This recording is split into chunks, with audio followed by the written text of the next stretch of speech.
Hi, folks. We're back. Hi. And we're a little bit delayed because I just got home from the movie theater. What were you doing? He asks as if he doesn't know. I went Oh, and saw Dungeons and Dragons Honor Among Thieves. oh man. That was Late. fun. That was fun. Oh, late or Nate? Oh, late. Okay. Nate's late. What? Go figure. Hey, now. So, worth it. Oh, it was fantastic, dude. Like, it was a blast. That's what I've heard. A bunch of good things. It is. I want to see that movie through the eyes of someone who is in the know of D&D. Because there were so many moments where I'm like, I'll bet that's a thing. I'll bet that's a thing. That's definitely a thing. Yes, I think everyone would enjoy it. Like, it's Chris Pine never lets up. Chris Pine never lets up. He is hysterical, and he is a really good singer. He is a really good singer. So My we're favorite adding is it to the watch list, right? Oh, definitely. When that comes out on streaming, we're having a movie night. Bet. But yeah, that is totally an 8.5 to 9 out of 10. Okay, that's what we like. There was one sequence, I'm not going to spoil it, at the Okay. end, during the final clash, that was so cool to watch. My favorite is Sophie Lillis. She plays the druid. Okay. Looks like they were having a blast with it, though. Oh, yeah. And everything, so. Like, the entire cast is top notch. But when we first got when we got the first trailer for this movie, I made the comparison. This is Lord of the Rings meets Guardians of the Galaxy, and let me tell you, 1,000% correct. Well, that's not a bad mix of things to put together. Like, you have the fantasy world of Lord of the Rings, but you have the character bickering and just comedic factor of Guardians of the Galaxy. It's a good time. It's really good. The party was bard, barbarian, sorcerer, and druid. Yes. There was someone else, but there's one thing that kind of disappointed me, but I'm not gonna say what. Oh, don't say that. Well, it's just one of those, like, I expected this to be a thing, Oh, but it wasn't. So I was like, oh, okay, what? Oh, bye. Okay. Well, I'm glad you enjoyed it because it was great. I still haven't got to see it yet either. So there's it's on the list of things. Well, to be fair, it just came out last week. I know. There's so much going on, and I'm behind on all the movies. It's sad. You know, there was a point in time where I was like on top of my movies. Same. Like March, just all the movies that I missed. I haven't even seen Shazam yet. Yeah. Well, that's the thing. You're already going to be able to. You can already get it on the digital platform. Like, you have to pay for it more, but like you can. Yeah. Well, first off, I'm not paying that. But That's just like one of those weird things. Like, you know, the gaps are so small now. Like, even like you do the rental. Or June is going to suck. Oh, you talking about like the gap between movie theater to home release? Yeah. Oh yeah. Like, the physical is still a ways. It's that digital gap where they're like, yeah, just go ahead and rent it now. I mean, they recently started doing like the digital like less than a month later because. Well, yeah, that's what I'm saying. Like, I'm talking about the physical parts are still a couple months down the line, but physical is like 3 months, sometimes 4. Whereas like Jurassic Park, for example, that movie was in theaters for like a year before it hit home release. Yeah, that's the crux of everything now is, you know, we went through the bulk of the pandemic and they had the same day releases. I knew that was going to be a hard thing to put back in the box. Which sucks because that happened right around the time Godzilla vs. Kong came out. And I could not see that in IMAX, and I'm still to this day upset I couldn't see that movie in IMAX. No, yeah, that was one of the ones that came out same day. That was one of the first. Yeah. No, the Batman was. I forgot about that, honestly. No, it wasn't. No, it wasn't. No, it wasn't. No, it wasn't. No, it wasn't. Godzilla vs. Kong and Mortal Kombat were. Yeah, Mortal Kombat, yeah. Which... how do you go? How do you go from very excited about a movie, and then the next movie is like just total disappointment? You know, that happens occasionally. But kind of like last night. Yeah, there's so much to unpack from that, and you were talking about, you know, going forward with May as well, and June. May is loaded too for what it is.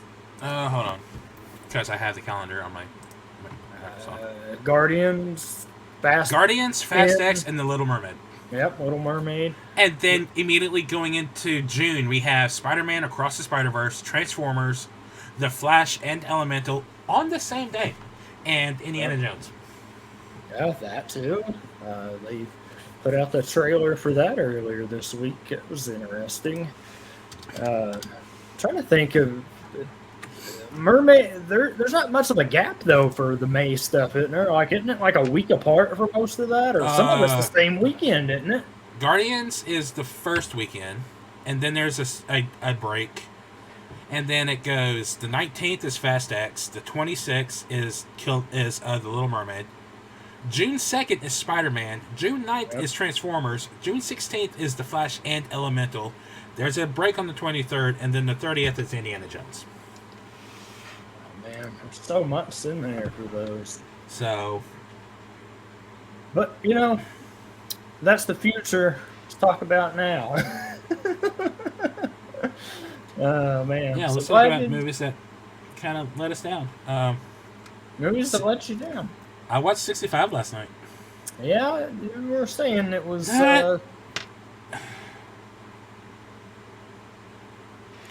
Don't go into it expecting a dinosaur movie. Oh, isn't that what they kind of marketed it as? Go into it as a sci-fi survival movie with dinosaurs sprinkled in. Okay. I can definitely do that. It's got some of the wonkiest pacing and quote-unquote reveals I've ever seen in a movie. Isn't that movie only like 90 minutes long, though? Yeah. It's a short movie. D&D, no, D&D was good. I'm talking about 65. The dinosaur movie with Adam Driver. Yeah. I watched that last night, and it was...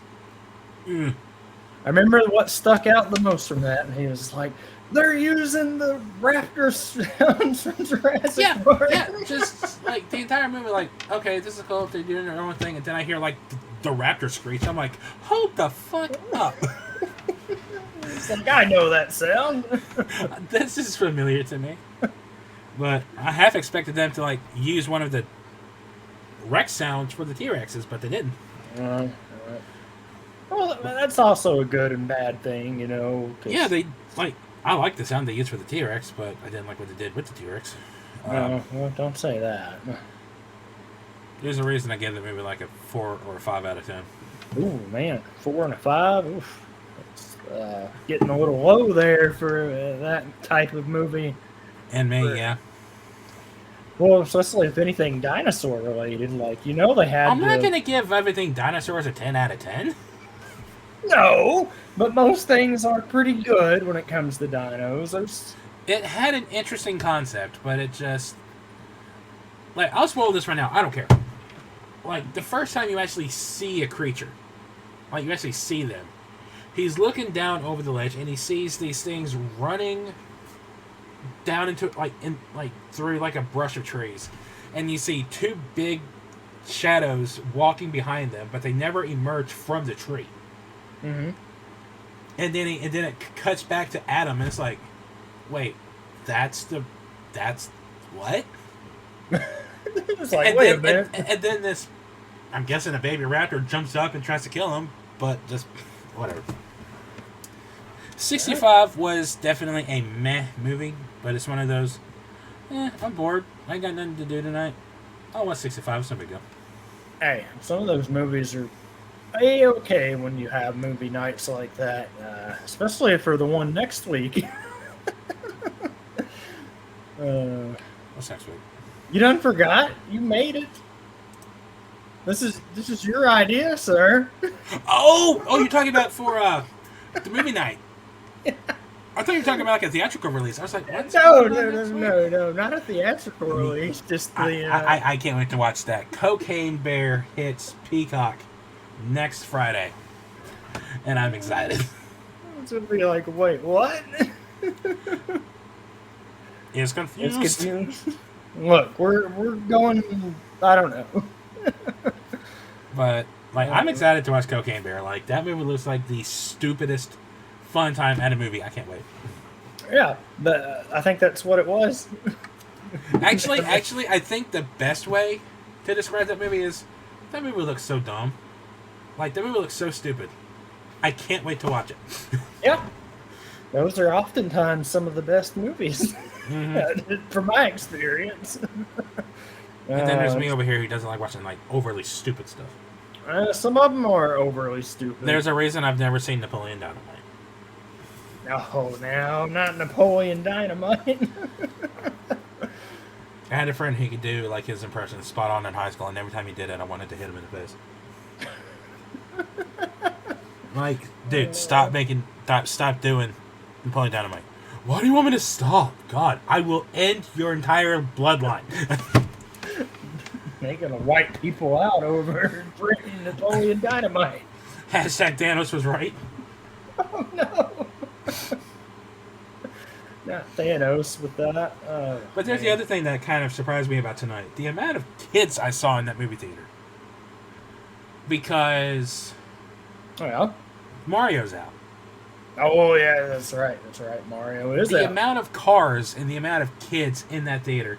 Not the cars in the theater, but you know what I'm saying. Cars in the theater. Yeah, people were so excited they couldn't stop.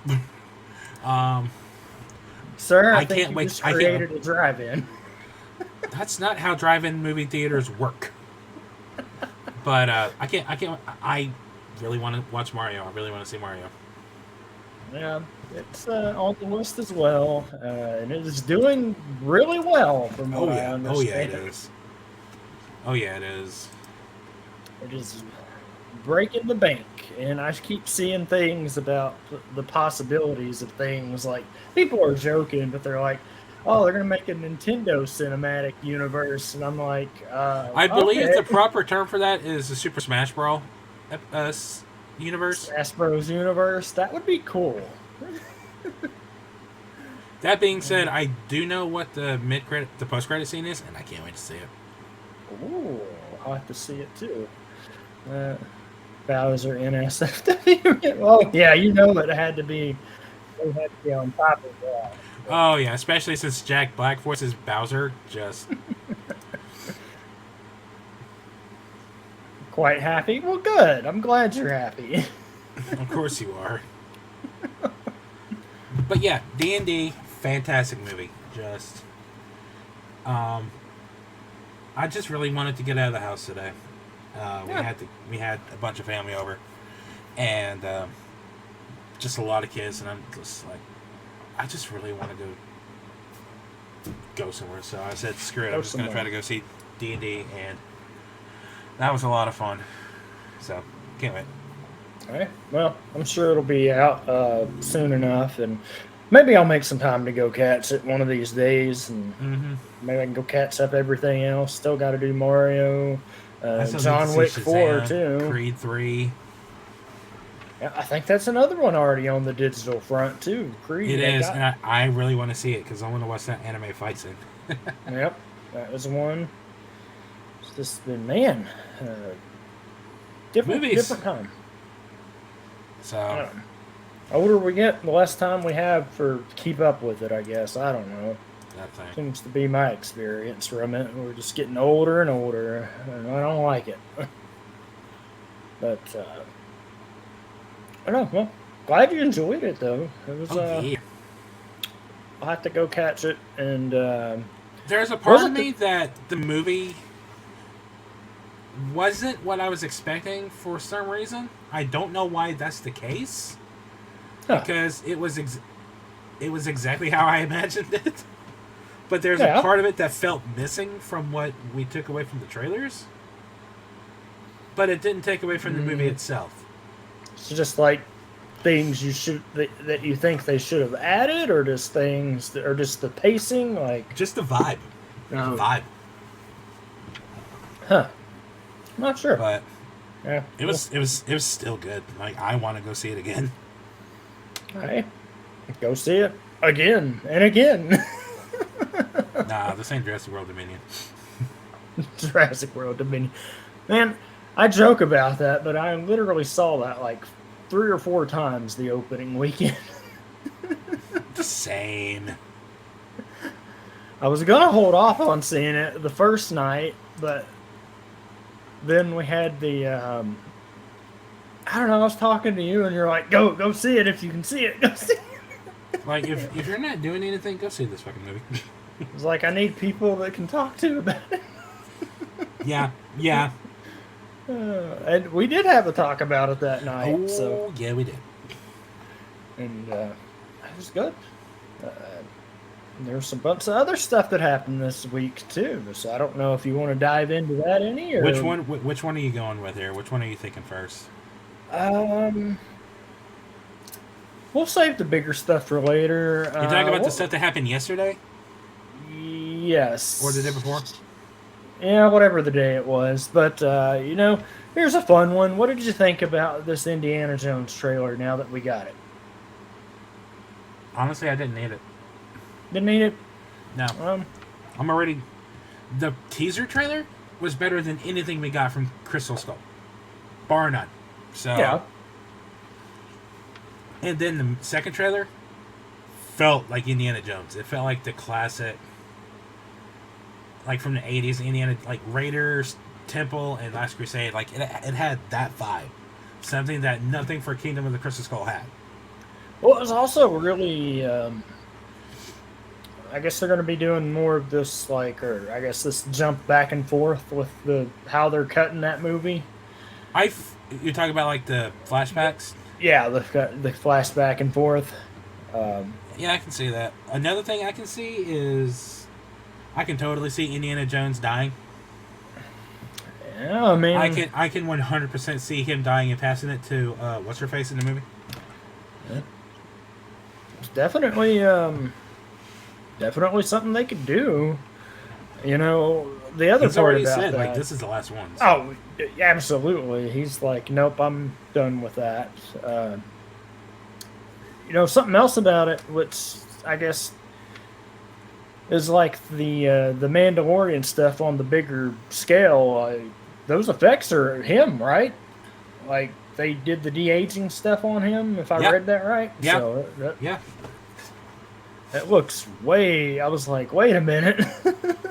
Like, the first time I saw that bit in the trailer, I had to, like, double take. I was like, wait. Oh, shit. Okay. Okay. It took me a second.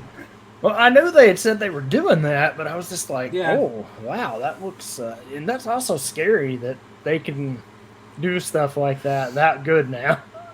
Hell, look what Mandalorian did with Mark Hamill and the last season. It was season 2 or whatever, yeah. Season 2. No? It was Book of Boba Fett. It happened in season 2, though. Remember? No, it didn't. Luke, the one I'm talking about is from Book of Boba Fett. You're talking about the voicing and stuff or whatever? No, the Jedi Temple. Like, with him at the Jedi Temple. Oh, yeah, no, that happened. I was just that was in Book of Boba Fett. No, I was talking about when he first showed up. Yeah, that was in season 2. That was a badass scene. Yeah, that was in that, but it was just really... I don't know. Okay. Speaking of Star Wars and Mandalorian, I'm not going to get into the other stuff, but I have to bring this up. Uh-oh. Are you caught up on the Mandalorian? Did you watch anything at all? Not the newest stuff, no. The best cameos in this latest episode. Oh, I know what they are. You don't gotta... Those are all over the internet as soon as they happened. Like, fucking Jack Black. And I'm just sitting here watching it casually, just like, okay, cool. Enters the room, and then you hear this guy just like, yo, welcome in, dude. Let's have it, like, part some shit like that. I'm like, hold on a minute. Up. And then it, like, showed him, and I was like, no. Wait, is that Lizzo? Oh, it's just, I don't know. It's wild that they can set stuff up. I think it's great. And then there's the last big cameo with Christopher Lloyd as the head of security. Oh, yeah. Like, just... Get all the that cameos. was a fun episode. And that's all it was intended to be. Just fun. Yeah, this was the Bryce Dallas Howard episode, wasn't it? Yep. This was a Bryce episode. Yeah. That's what it was. I'd seen. I think you were the one that posted about it, so that's probably why it was fresh in them. Yeah. It was like, Plus, I actually mentioned it. I was like, "Yo, this was a Bryce Dallas Howard episode." No wonder it was so good. Yeah. I was curious. They got what? They're doing 8 or 10 for that this season, or have they said? There's 2 more episodes. 2 more. Yeah. 2 more episodes. I can't remember what episode number this is. Who's to say? Nate can tell us. You're supposed to tell us, sir. Oh, man. Nate knows Nate knows there are 8 episodes in season 3. Oh, well, there you go. Well, if there's 2 more, then that had to be 6. If I can do math. That reminds me. Does this involve math? Yes, it does. And it was in D&D.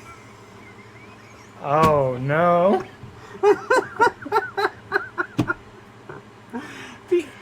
I haven't like actively laughed in a movie theater in so long. Oh. This movie had me cracking up. Oh, I have to go see this now. I don't want to say what it is because I don't want to ruin it, but it was so funny. Just know that it involves math. If you see them talking about math, you'll know it's going to be hilarious. And then there was this one bit, this intricate pattern to get across a bridge. And just, Mm-hmm. And then something happens, and it's just like, okay. Right? And the thing that I love about the D&D movie so much is knowing that the cast played, did a session with their characters before they started filming. Oh, yeah. That's the best way to go about it. Oh, yeah. Just... Oh, man. It was a good time. Yeah, sounds like it was. Glad everybody had fun with it. I still need to catch John Wick 4. Somebody said, was it yesterday? Or somebody said they didn't like it that much. Who said that? I'm trying to think. It was in something. Oh, it was in a call I was in the other day. Okay, now I remember. I had to think about it, but they were like, yeah, it wasn't as good as what I thought. So, What are we questioning marks, Ricks? Our lion has question marks. I'm assuming he's like, why does people not like John Wick? Oh, I don't. People be people, man. That's all you got for it. But John Wick. Yeah, John Wick. Wick John. Wanjik. John Wick. Yeah, no, that's what. Hey, they're good. 3 was kind of over the top for me, but 1 and 2 are really. Speaking of John Wick, I saw this thing in the first movie when he's talking to Kevin Nash's character, and he says like, "You've lost weight." Yes, 60 pounds or 60 kilograms. Mm-hmm. Apparently, that was them speaking in code, and that was Francis telling John that there's 16 men in this club. And when John said, "You can take the night off," that's him saying, "I'm not going to kill you. Get out of here." Oh, okay. That's little things you pick up on when you have to. I'll have to rewatch that. Yay, TikTok. No, I have to do it because it's one of the things. And I don't even bother trying to count how many people he kills in those movies. Oh, no. I'll just never forget my favorite thing from that movie is when he makes the call and he was like, I heard you struck my son. He's like, "Yes, sir, I did." May I ask why? "Well, he stole John Wick's car, sir, and killed his dog." Oh, yep, they owe. Big bad crime boss, and he's like, "Oh." That scene just stays in my head. I don't know why. Like the scene when they get to the garage and like they have that confrontation. It's like, "Whose car? Where'd you get this car? What's it matter?" Blah blah blah. He's like, and then he punches him, and then he gets a phone call, and then it goes into, "It's not what you did, son, that angers me, son. Yeah. It's who you did it to." Who? That fucking nobody? That fucking nobody was John Wick. Yep. And then he goes into like the whole Baba Yaga bit. Just it's like, it's not the boogeyman. It's the one you would send after the boogeyman. Well, John's not exactly what you would call the boogeyman. He's who you sent to kill the fucking boogeyman. Oh. Yep. Oh man. But no, that was. So I'll have to see the fourth. Everyone, it's doing well too. And then the spinoff movie Ballerina is coming out next year. Or is it this year or next year? I thought it was next year. Yeah, it would have to be. They wouldn't release those that close, I don't think. Yeah. June 7th, 2024. Yeah, no, that makes sense. Ana de Aramas, or however you say her name. Yeah. That's right, because that makes me sad. Yeah, that's going to be like, it's going to be one of his last movies, I think, because they were done This with was Reddick's final appearance as Sharon and one of his last screen performances. Wait, Norman Reedus is in it? Is he? That's what it says here. I mean, takes place between John Wick 3 and 4. Ballerina assassin Rooney hunts the murderers of her family. Okay. All right, that's cool. Yeah, could be good. Trying to think as far as actual news things, anything else that... Because, we take a week or two off and boom, everything happens. Well... No. It's good. Like... I hold on. New Star Wars. Yeah, we'll worry about that later. That's later. That's Mario crushing the box office. Yeah, Mario's doing good. Indiana Jones trailer. Yes. E3 canceled. E3 just was. That was something I saw kind of happening eventually. Everyone's doing their own conferences nowadays. Who the fuck needs E3? Exactly. Everybody has their own thing going on, and the companies like that better, I guess, But it is...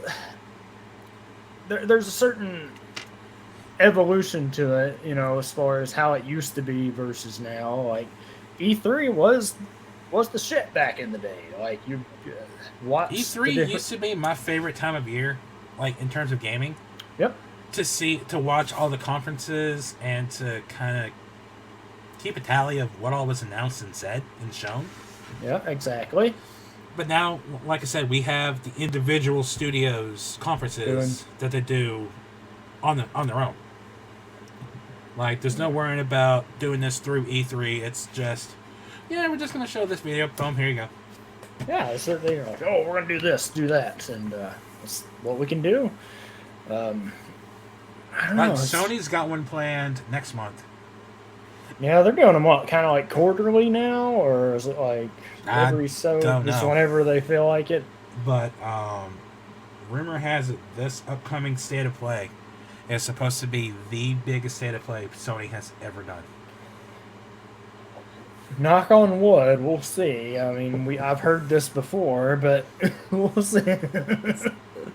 I mean, Ubisoft is going to have one. I think I saw Microsoft was going to have one. Yeah.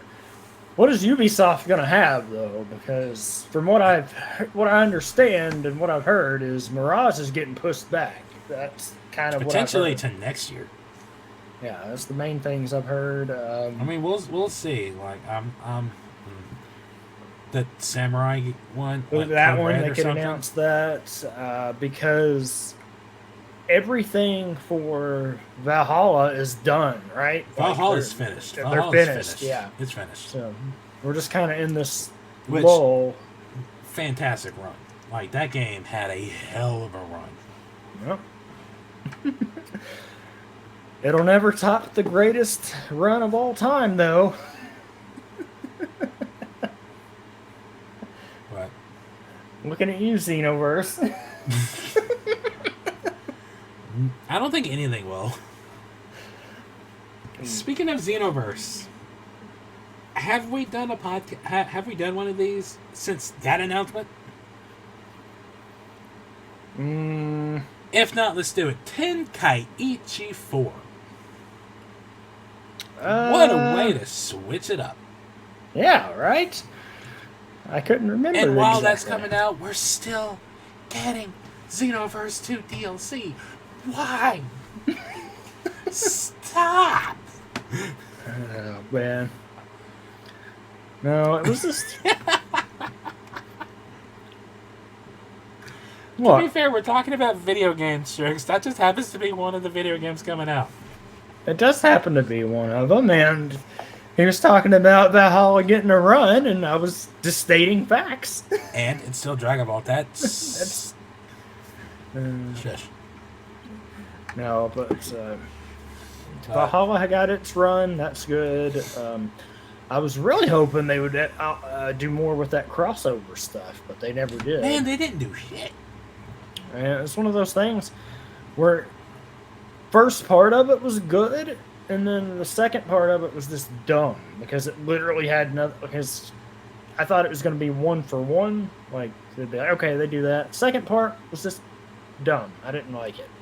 And then they teased a thing with another game, but they exactly. They never did anything with that. Yep, that was the thing too. But D&D, that's more. I was reading what I got down there because I just threw it together. Small update in the DC side of things. Peacemaker 2 is confirmed for after the Superman movie, which is a hell of a long gap. At minimum 3 years. That is... Because Superman comes out in 2025, which means we're going to get casting, I'm guessing, around June, July, Comic-Con. Which is weird, because if I read his update right from what James Gunn had said, he said he didn't even know if Waller series was going to come out after or before Superman. I missed that one. But I wouldn't be surprised. Have you watched it yet? You need to watch it. Like, we're talking about movies, Peacemaker. Talk about me catching up on movies. That's a show you need to watch, sir. No. Listen, when it comes to TV shows, we just need to just stop bringing my backlog up, all right? Like I was talking to Cody earlier, my backlog is humiliating. We all have certain things in them. Like, there's too much to keep up with on it. I'm catching up on my movies, so there's that. Get the movies, then you get the TV, and then get the, I don't know, whatever else. Like, my dumbass started watching Critical Role. That's a rabbit hole. From the beginning, okay? That's a rabbit hole. Like, it's like I want to watch Pokemon, but I want to watch Critical Role. Now I want to watch Avatar, The Last Airbender. And now I need to watch Peacemaker. Yep. It's like, son of a bitch. Can there be a hyperbolic time chamber where just watch everything? And then I come out like 24 hours later, I have seen the universe and everything in it. I've seen everything. It just reminds me of the stuff. The one thing I wish that we could actually make exist was teleportation. Teleportation. But what the hell was the name of that show? Oh, Jimmy Neutron, where they had the book gum, where it's like they could put whatever they want on it, and you ate it, and then you like got all the knowledge from it. It was I was like, I need that. Was that temporary or was that a permanent stat boost? I think it was a permanent thing. It was like they would use it for like their math test and just they'd make one for the book or whatever. It was a weird episode. It was really good though. But I need that for like movies and TV and everything. It was temporary. I'm glad you remember. Because I don't. It's been forever since I've seen that. Anytime something says temporarily, I automatically just like, nope. Either permanent or I ain't doing it. Yeah. Sterling missed that era of Nick shows, yeah. I missed that era of cartoons. Like, hold on. Not so much that era. I missed the era before that. Yep. Okay, sunglasses again. Everybody was Stop. everybody was the Cartoon Network and Nicktoons kids. We know. I was the Disney animated. Rocket Power and Hey Arnold. Yep, Hey Arnold was good. Missed that. That was a good time. Grandpa was a character. That moment when Grandpa was trying to sneak into the R movie with the couple of teenagers, it's like, dude, what are you doing? Well, I have to sneak into the movie theater because I can't afford. I'm not old enough to watch it. You're 87 years old, Grandpa. What are you doing? Oh man, it was both the Cartoon Network, and that's fine. Like everybody was.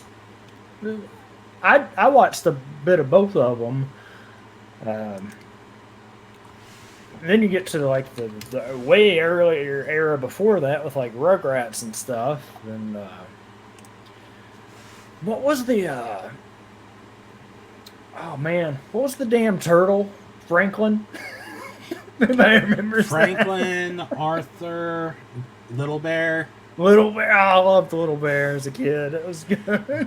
Busy World of Richard Scary.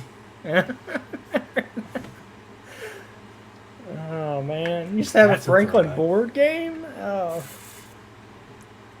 PB&J Otter. Oh, Angry Beavers. Y'all watch Angry? Remember Angry Beavers? Wow, there's just so much from there. I remember that one some. Bear in the Big Blue House. Yeah, that was one. Blue's Clues. I never liked Rocko's Modern Life. Like, just everything about that show was just weird to me. Well, it was. I don't know. Does any of my Cartoon Network kids remember Cow and Chicken? Or was that Nicktoons? No, it was Cartoon Network. That was Cartoon Network. Yeah. See, that's so far back, I can't remember what was on what. Ren and Stimpy was Nicktoons. Like, not Nicktoons, Nickelodeon, and I hated that show. Yeah, that was the kid version. Why on earth they ever made a kid version of that show, I'll never know. Because it was an adult show. Stimpy, you idiot. Man, it's crazy stuff. Like, just that art style just made me uncomfortable. So yeah, SpongeBob. I just hate SpongeBob. It's stupid. Yeah, but like Ren and Stimpy was like actual adult show. I mean, I'm pretty sure SpongeBob was too, but Ren and Stimpy is like leagues above SpongeBob in terms of which one's worse. Well, is there an actual thing for adult SpongeBob? I don't know. I don't fucking know. I don't know. Let's see. It's not picture too close to the cat. What? I was telling Mom I could picture her standing too close to the edge of the cat tower and her chunky self taking down. So no sooner than I said. Oh, okay. When was that? Okay, now it makes sense. I was like, wait a minute. No, there's some craziness from all of that. Back in that era, which I miss it so much. Hey, I miss that era. Come on. Give me some more Cat Dog. And then there's the Animaniacs, the Imaginary friend. See, total drama. I got into a debate with people about that show existing, and I was like, yes, it did exist. Total drama?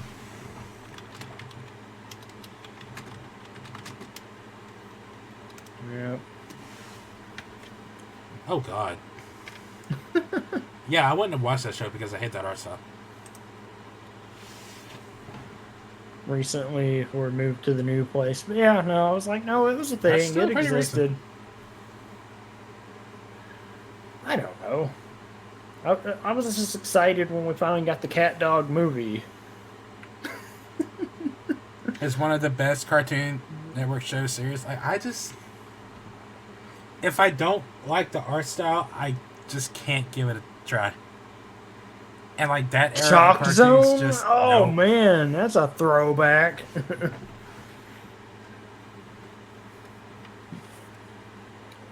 Chalk Zone. Danny Phantom. I loved Danny Phantom.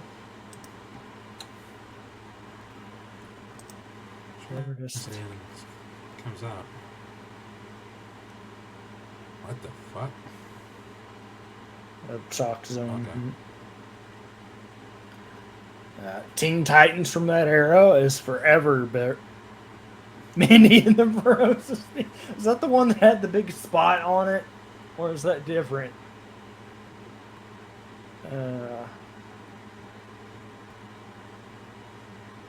Yep, it is. Okay. I was like, I thought I remembered that, but I couldn't remember exactly if that was it or not.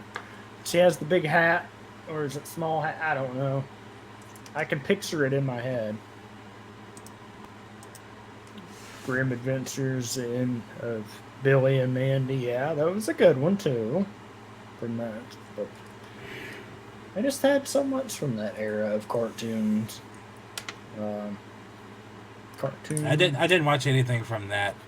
Like, I was never a Cartoon Network kid. I was always Disney, and then Nickelodeon, and then like anime. Yeah. I'm out with The Brain and the Bear. He's not a Tuma. What? Yep. Rocco. Real Monsters. That was a spoopy one. Doug. I remember Doug. Yeah, me too. My life as a teenage robot. Oh, man.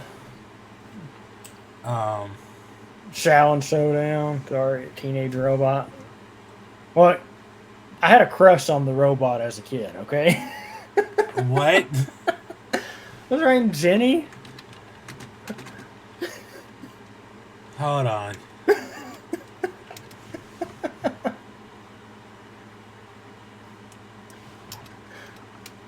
Hold on.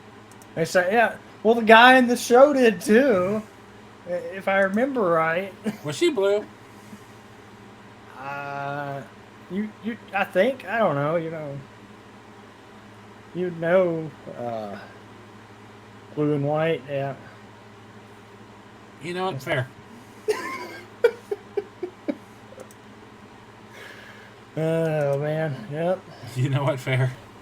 I can't say anything. I had a crush on a mouse growing up. Oh, man. Is it the one I'm thinking of? Gadget from Chip and Dale Rescue Rangers? Oh, well, if we're going down that rabbit hole, might as well add Lola Bunny to the list. You know, okay, so you know how everyone's like, oh my god, Jessica Rabbit? I was like, yeah, I'm a type. Yeah. My crush was Kovu and Scar. Listen, Scar, I just couldn't. Kovu, I can 1000% see. Yeah.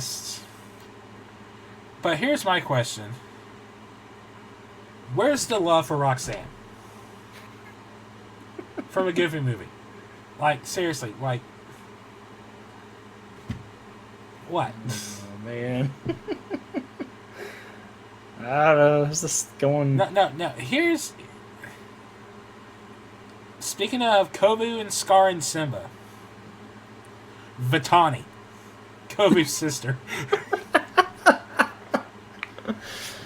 Oh man. How about? Just saying. Yeah, we grew up in. This is a sister I wish I had. Oh no. My earliest crush was Xena. How did I ever think I was straight? Oh man. How are you doing, Chad? I don't know if we saw. I saw you message trying to reach you about your extended quarantine. Why? I get enough of those calls. No, we've been getting Medicare calls. Ganondorf, Bowser, COVID. There were your early signs, but well, so I can't say no better. Lola Bunny for me, so maybe do I like furries? Is that what I'm trying to tell myself? I mean, if you are, good for you. Yeah, maybe. Thinking, oh, villains, that's a good one too.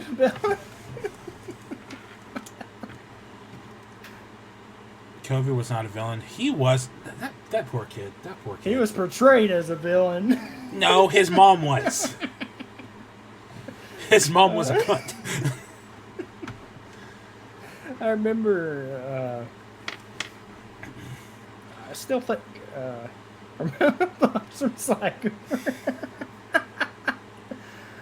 I feel like there was a mild crush on Crash's sister in Crash Bandicoot. Let me look down this list in my head. Let me consult the charts. Hold on. Let's see here. Doesn't work because I'm wearing sunglasses. Sunglasses go down the chart. Proceeds to scroll through NSFW Twitter. I mean, that is your list, so this is fun. Had that. I don't know. Listen, can we all just agree that Beast looked better as the Beast than human? At least in the animated movie. Yeah. Like, even I'm sitting there watching the movie, like when he transforms from the Beast back to the human, I'm sitting there going, okay, can we just go back?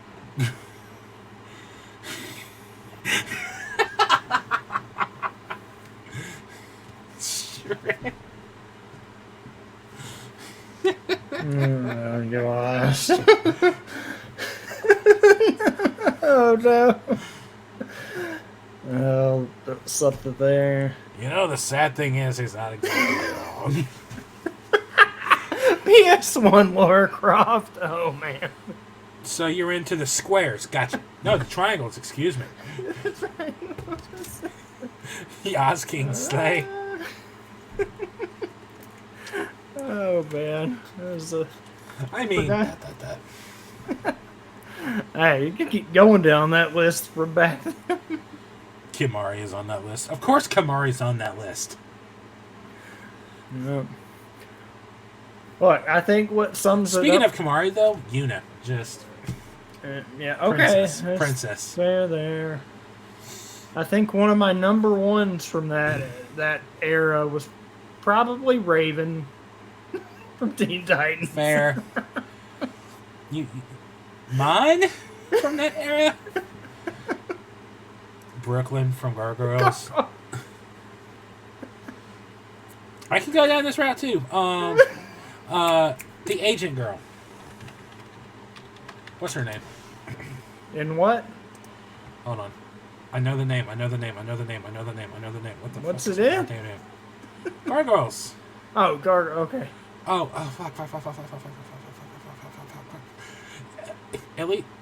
Eliza? Buffy? Yes. But my Videl. Oh, Videl. And I always preferred the short haircut over the pigtails. Yeah. Or,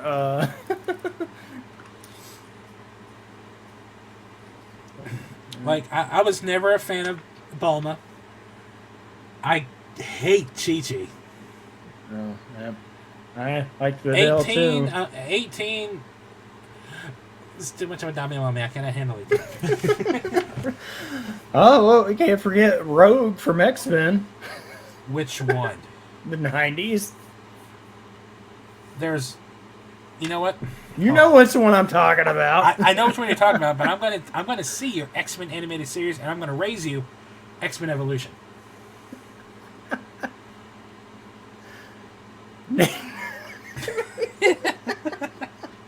like, just bring up the list for X-Men Evolution. Do you remember that show? Vaguely. I think my favorite from that was Kitty. Wait, what? Shere Khan. What? Look, oh man, we're going down. No, we're going on this road. We're going on this road. Yep, Kitty Pryde. Kitty Pryde was mine in that show. And then Jean Grey. It's the red. It's the red. Shere Khan. I mean, yeah.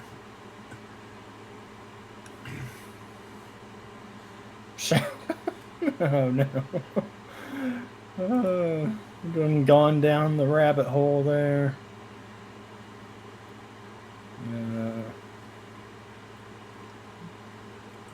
You're both spelling it wrong. It's S. Wait a minute.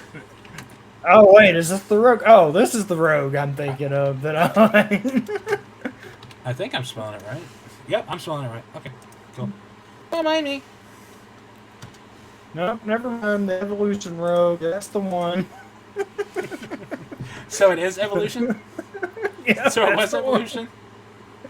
That's the one. I mean, you couldn't go wrong with the 90s animated show either, but... Yeah. Oh, man. Nope, definitely that one. Mix has a thing for British villains. It's the British. It's the accent. Oh, man. The things from back then. I have a thing for Xenomorphs too, so... Wait, what? Okay. Like the alien Xenomorph? Don't question it, just accept. Oh, I've just never heard that. Accept our man's interests. Hey, you do you, man. I'm never gonna judge anybody for things.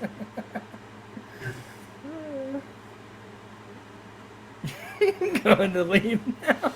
No, come back. We love you. Please stay. No, leave. Let's see. I wonder if there's a list for this. A list for what? Let's see. Oh, that is not what I wanted.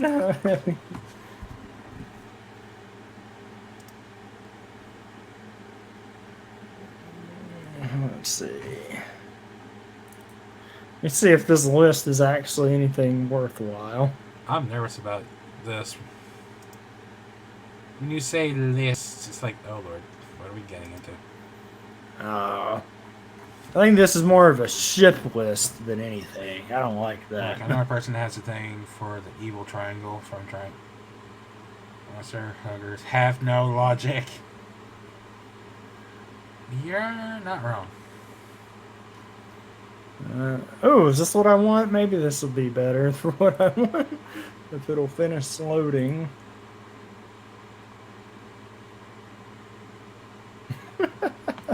I don't know, guys. Don't you love it? Just let the conversation go where it goes. At this point, that's all we can do. No, yeah, that's all we can do. I wish all of these had a thing, though, but it is what it is. I'm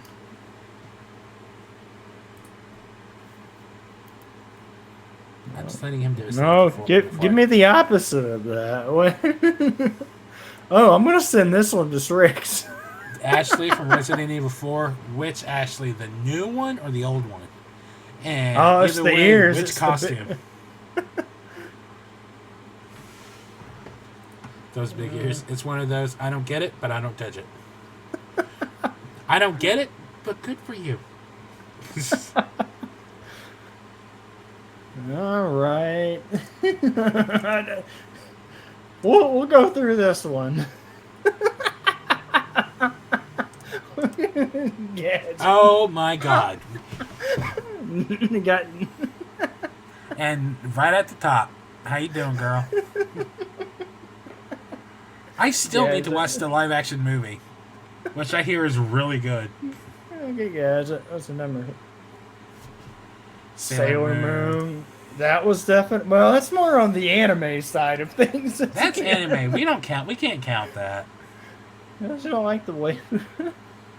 Low. There you go. There you go.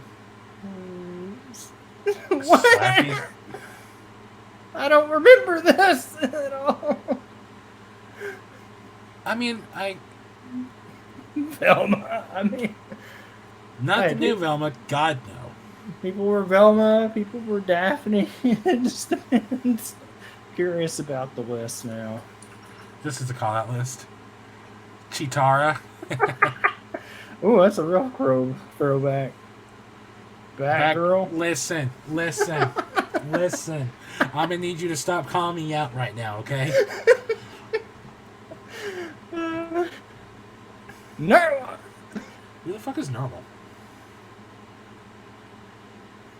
I don't know that one. Oh, there's your girl. Ah, there's Roxanne. If we listen to each other's heart. What?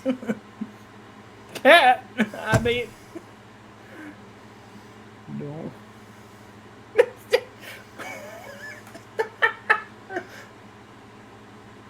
Morph? Really?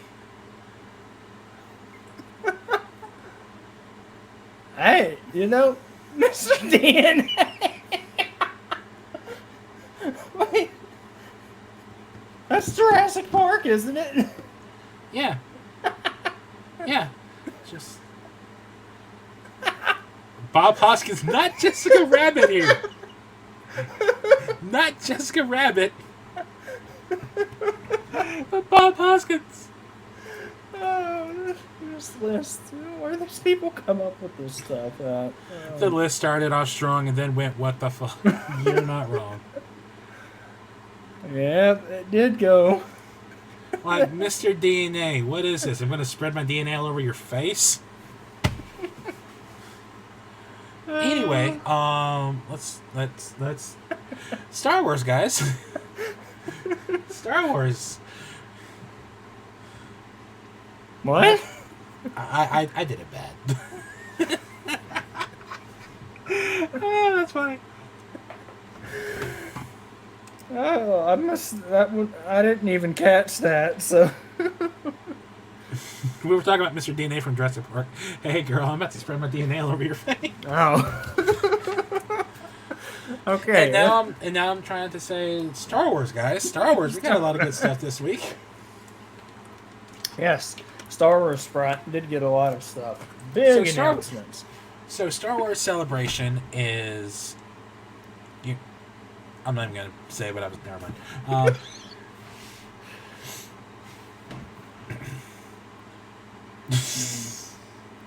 So Star Wars Celebration is going on this weekend, and Thursday we got a lot of information dropped. Mm-hmm. We got the trailer for Ahsoka, as well as the release window.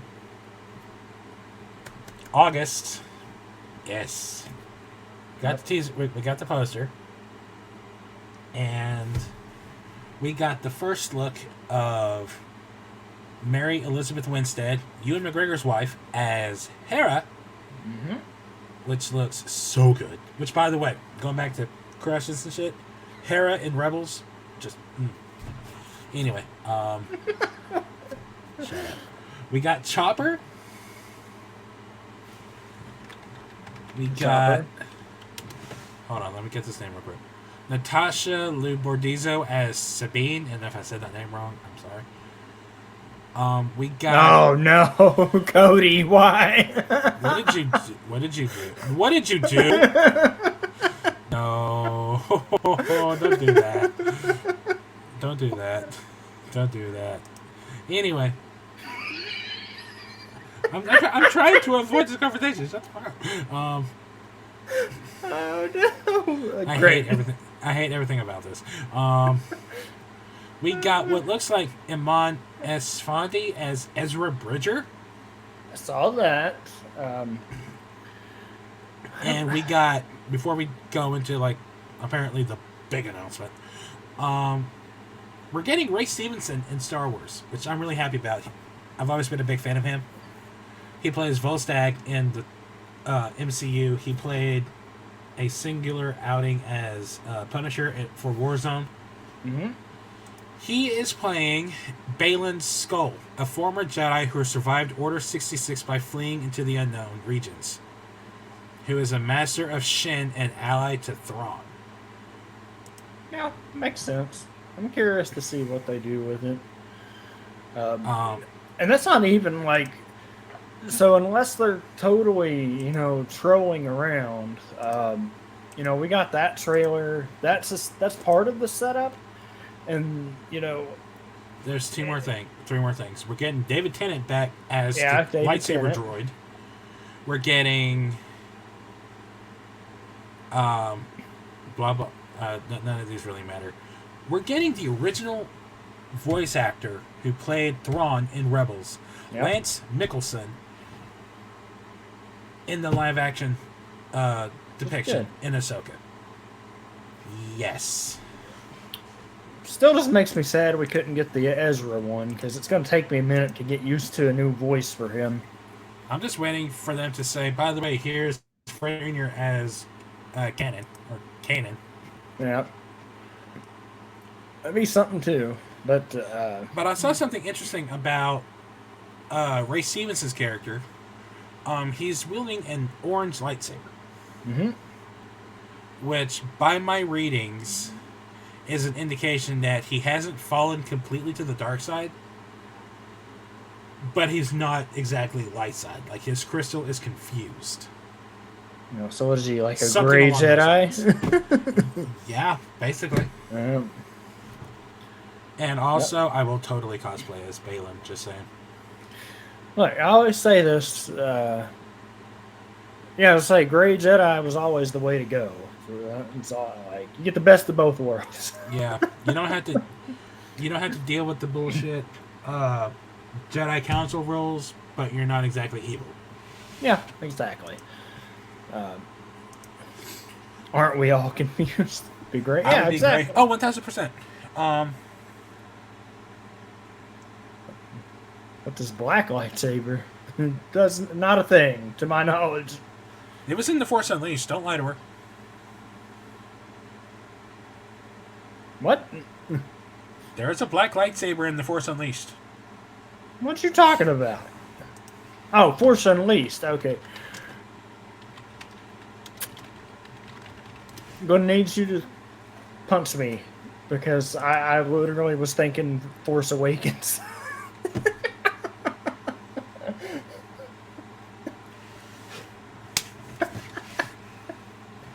I was like, wait a minute. I don't know if that actually counts though now. Or that's I'd say the closest you could get would be the dark saber, I guess. Kinda. Sorta.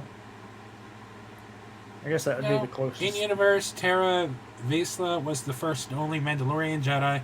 Well, no, that I get, yeah. Yeah, the dark saber. Yeah. This would be the only thing to my knowledge, but yeah. I don't know. But before we got the dark saber, there was a black crystal in The Force Unleashed 2, I think. Maybe sounds right. It was one of those. But anyway, back to the announcements we got. We're finally getting new movies. The first one will be directed by James Mangold, who made like the Wolverine movie, just the Wolverine, which takes the one that takes place in Japan, I think. I might be wrong. As long as it's not Origins, no. It's not. It's not. James Mangold. I know he directed. Yeah, he directed the Wolverine and Logan. Oh, Logan too. Okay. Plus, he did. Like, here's his directorial: Heavy in 1995, Copland, Girl Interrupted, Kate and Leopold, cute movie. Identity, Walk the Line, 310 to Yuma, Night and Day, The Wolverine, Logan, Ford versus Ferrari. He directed Indiana Jones and the Dial of Destiny. And he is doing the Swamp Thing movie, or whatever they're doing with Little that. short TV show, TV special, but yes. So he's got a very impressive resume, so I'm excited to see that. His movie covers the first Jedi to wield the Force, set 25,000 years before the films. Dave Filoni. Oh. Everyone's guide and savior for this generation of Star Wars, ever since Clone Wars. Did you scroll down further to see what your boy James was an EP on? For TV? Hold up. Don't say a word. Don't say a word. Let me see it for myself. Television. There's a show on there. Uh-huh. Uh-huh. I see you. I see you. Zoo. Yeah, it's okay. I like it. Gimme. But Dave Filoni is directing a movie set in the Mandoverse, which will be a culmination of The Mandalorian, Book of Boba Fett, like all the Disney Plus TV shows are all gonna like be like this big Avengers style like crossover film. And this apparently supposed to wrap up a lot of stuff, so we'll see what that does. And then someone whose name Charmin Abaychinoy, who directed a few episodes of Miss Marvel,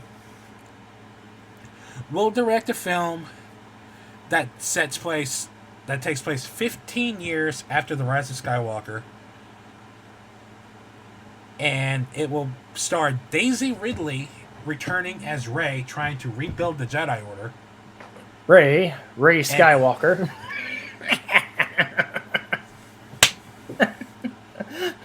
And defend it against those who wish to tear it down. So we're getting 3 movies. Apparently Taika Waititi's movie's still happening, so... Ugh. Yeah, I saw something about that. The third movie I'm interested in, though. I'm interested in all 3 of them. Like, I'm intrigued to see what James Mangold does with, like, the Old Republic. Yeah, movies. the Old Republic era. That was the one. I don't know. It's kind of weird because they've never... Here's the thing. The middle, like, we kind of know, like, what has to sort of happen because, like, it's condensed there. But when we get into things that are, like, way off the spectrum one way or the other way, like the Rey movie being that far into the timeline, we've never seen stuff there. So exactly, we haven't seen anything in the future. So I'm excited to see like what they can establish past everything we've said, like everything we've seen. Plus, you go back to the beginning too, which I believe that they said this predates the Old Republic, and it's like the first Jedi or something like that. Why did you did a dumb? No die. What you do? I'm excited to see what all 3 movies are. Let me get there. I feel like Dave's got the more complicated one, just because it's the era that everyone knows. Which on one hand, and I only say that because that's all we're seeing is stuff in the middle of all this. That's why I'm more excited for the other 2 movies, because this takes place well before, this takes place well after. So.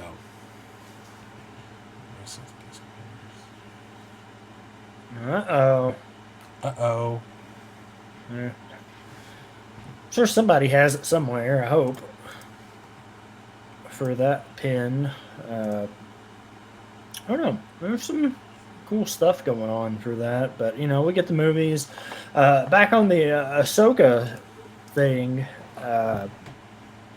there was something else that got brought up a long time ago that people were kind of forgetting about, and we don't know what extent it'll be, but we got that trailer, and there's still the reminiscings that is it who plays, is it Rosario or Rosario Dawson? Yeah, it said that Hayden is going to have a big part in this series too. Yeah. So I'm curious to what effect. Like, is that going to be post return, or is that going to be like everything we've seen with Ahsoka and the TV show has been post, because it's all during the Mandalorian stuff. Yeah, no, I'm saying, like, if they're going to do she's Hayden already stuff. she's already said she's following the traces of Thrawn and Ezra. She said that in the trailer. Yeah. Oh no, I know that, but I'm talking about, like, or are they finally going to do the other thing we've been wanting to see? The flashbacks. Oh yeah. Oh yeah. Something that I feel like we should have gotten in Obi-Wan, but because I don't know. I just want to see Ewan, Hayden, and Rosario on screen together as Obi-Wan, Anakin, and Ahsoka. And then add in Tamora Morrison as Commander Cody or Rex. Ooh, that would be good. I could die happy. Or I'll do you one better, one more challenging. Give me live action Hunter. Give me like Wrecker or any of those guys. Give me some of the Bad Batch. That'd be good. Which leads into the other thing. The Bad Batch season 2 is over. Yep. And oh shit, it ended on a cliffhanger. Ooh, did it now? I haven't kept up with it that much, honestly. Bad Batch does not get the love it deserves. It really doesn't. It doesn't. It's fantastic. I enjoyed the first season, but watch season 2. It's amazing. Because it had a bit of a callback in that as well for the Rebel stuff, where they did some things, and I was like, well, wait a minute. But this is something else we're talking about, or I was talking about on stream earlier. Like, where is my crossover potential for live action Cal? Like, that is the easiest one to do because of the mocap. Like, it's just him. Like, I don't like in between episodes 3 and 4. I don't like anything that really takes place between those two, because you know what the end result's going to be. Who Jedi. You sound like? You sound like me with Rogue One. Well, here's the thing. Hold on. Here's the thing. With Rogue One, it's like, we know how this movie's going to end because these characters are going to die. With the Cal Kestis games, he's trying to rebuild the Jedi Order. Him and all his friends are trying to rebuild the Jedi Order. Well, in episode 4, what Jedi Order? No. Ye of little faith. They cut that idea. He literally cut that idea in half. I just finished that game again today. It's still my favorite movie. Rogue One is still one of the best Star Wars movies. Oh man, that was the one time I was glad they slapped me in my face, because I was like, why does this movie need to exist? The entire time that movie was coming out, this motherfucker was all, this movie will not be good. It should not be made. I'm like, just give it a chance. Like, this looks fun. Like, we know how it's going to end, but it's going to be fine. He's like, I just don't see it being good. Opening weekend, I go see it like the Thursday night. I sent him a message. You need to go to the movie theater right the fuck now. You need to go see this movie. He's like, you know what? My friend wants to go see it tomorrow. We'll go see it tomorrow. He sends me a message the next day. I have never been more wrong in my entire life, and I am so happy that I was wrong. I was like, whatever do you mean? Yeah, no, it was... And he was like, you want me to say it, don't you? Say it. Yeah. Rogue One was amazing. Thank you. Yeah, it's been one of the best Star Wars movies from Disney that they've done, because it was nice. And then there's the underrated one, Solo. I didn't hate Solo. Like, it was good. for what it was. And, the world's worst post-credit cliffhanger that will never get resolved, it seems like. Oh, man. No, that was a post-credit, wasn't it? Or... It was... You talk about when he showed up? That was in the movie. It was in the movie? Okay. That was in the movie itself. We were talking about Solo right now. Yeah, Rogue One was awesome. How it ends, but it was halfway through the movie before I remembered that because Yeah, absolutely. Which leads me to a point I want to bring up in a minute. Going back to Solo, I still remember that when that cameo happened, I had no idea what was happening. That was one of the few times something was not leaked. Mm-hmm. And the fact that a Star Wars film, a Disney film, something was not leaked. And so I'm sitting in the theater, and at the time I hadn't seen Clone Wars, so I wasn't familiar with Sam Witwer as Darth Maul. Going back and like watching the clip again, I was like, I hear it, but watching like then I had no idea. So I was like, who's this? Who's this? And then he removes his hood. I'm like, oh. Yeah. It was which is really weird too, because I didn't get to watch Solo for almost probably a year after it came out. Did you watch it? I thought you... I did. I watched it in full. Well, this was it was a couple of years ago when I actually did, but it was after a year that it had came out. But one of the things... you watching it like that soon. I thought you watched it... Like you actually watched it in full, like, within the past year. No. It's been a year or two. No. It's been a couple of years. BRB is okay. Yeah, I know. But one of the things, my point to that was I managed to avoid knowing what you were talking about. I intentionally didn't say a word. I wanted you to see it for yourself. It, yeah. Just usually that stuff's online. It leaks out. People are like, oh, this happened. But no, managed to avoid it for a while. And then I finally saw it, and I was like, oh, dang. Well, better watch this movie now. But it's just... And that was before the era of TikTok. Oh, gosh. TikTok spoiling everything. But, oh, God. If it's a comic book movie, that's just all over TikTok. Yeah, it is. They had so... I don't know. It was just really interesting to see some of the other stuff that have come up and about over that. But going... Sorry, I don't mean to cut you off. No, you're good. I don't even know what I was going to say. Sorry. But going back to Star Wars Celebration, like all the announcements that we've been getting, I'm still mad and very salty that we haven't gotten Star Wars What If announced. Oh, yeah. Like, I know it would be animated. I don't even care if it's animated. But, I mean, you're not wrong, but at the same time, how cool would it be to see, like, Ewan and Hayden and Rosario and Tamora and... Obviously, you can do everything live action, but... Here's the thing, though. Even if they were like, all right, we're just going to do this animated, that's fine. Because for 90% of the Star Wars animated universe, I already know those voices in my head. So it wouldn't be confusing to hear different people voicing them.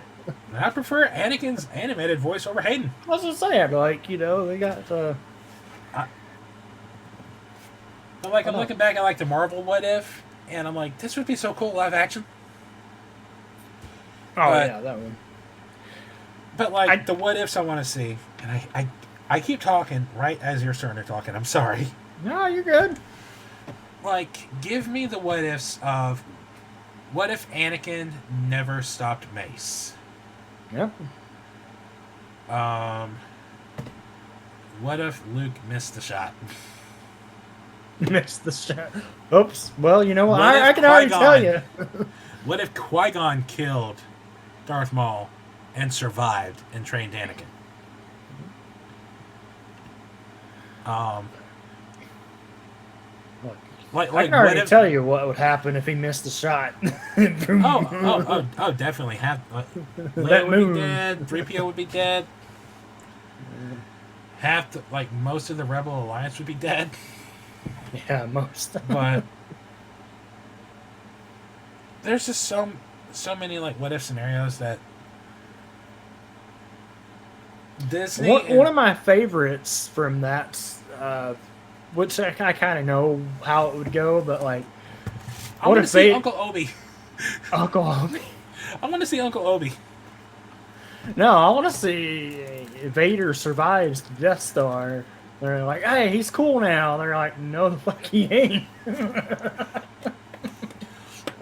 Oh, you talk about if he didn't die to the Emperor? If he walks on the Endor with Luke. Hello, I'm on your team now. Change team. Leia, I am your father. Hey, Dad. Oh, she already knew. And then Han standing there. Well, this is awkward.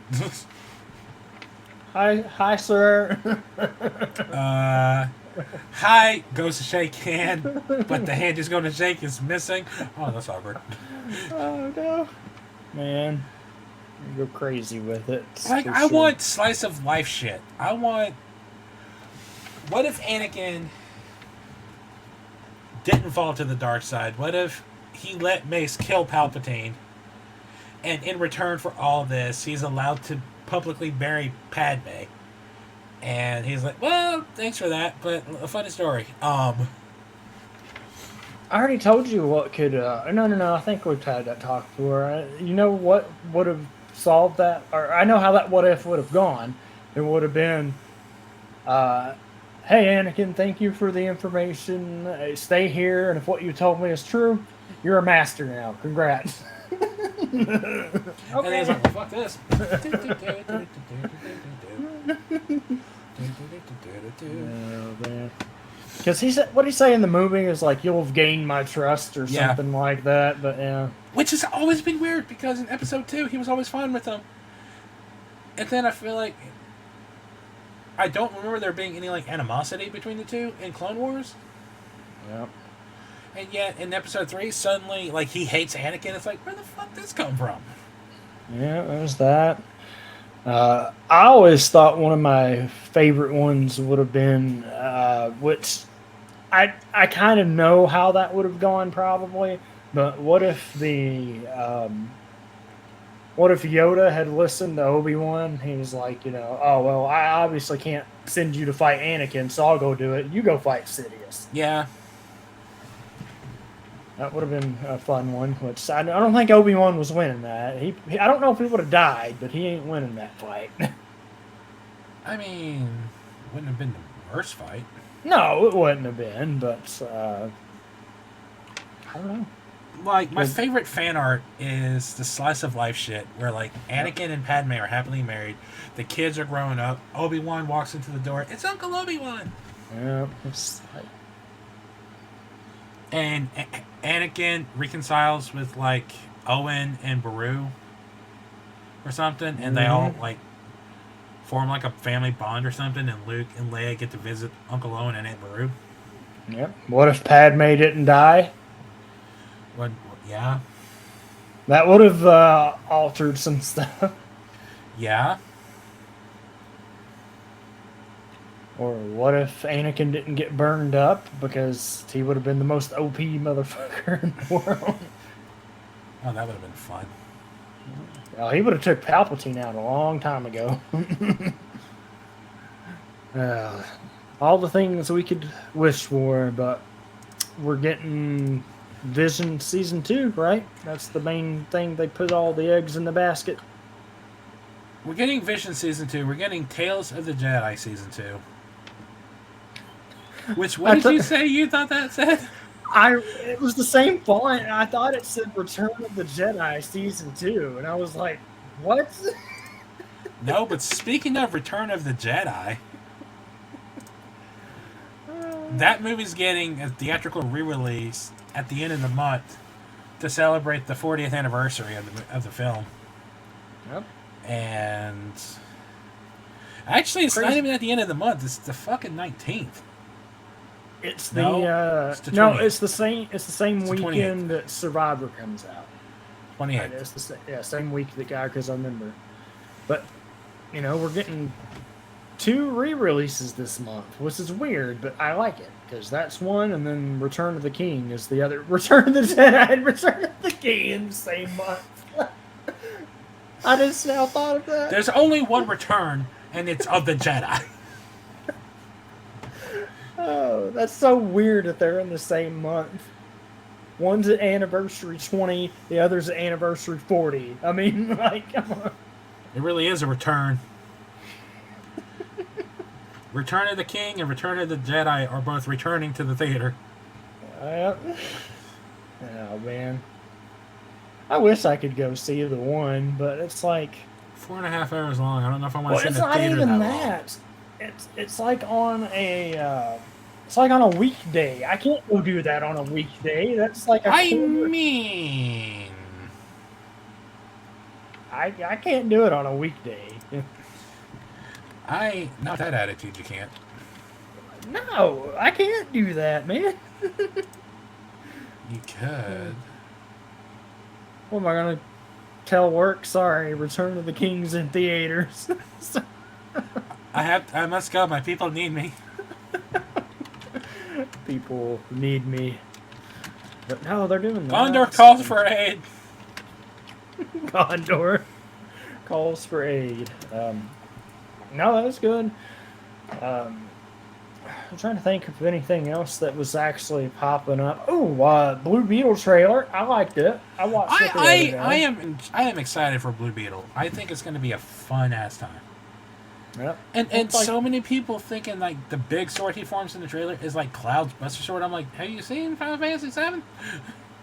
Seen Final Fantasy VII. Well, something like Cloud's sword. But see, that's the other thing about it.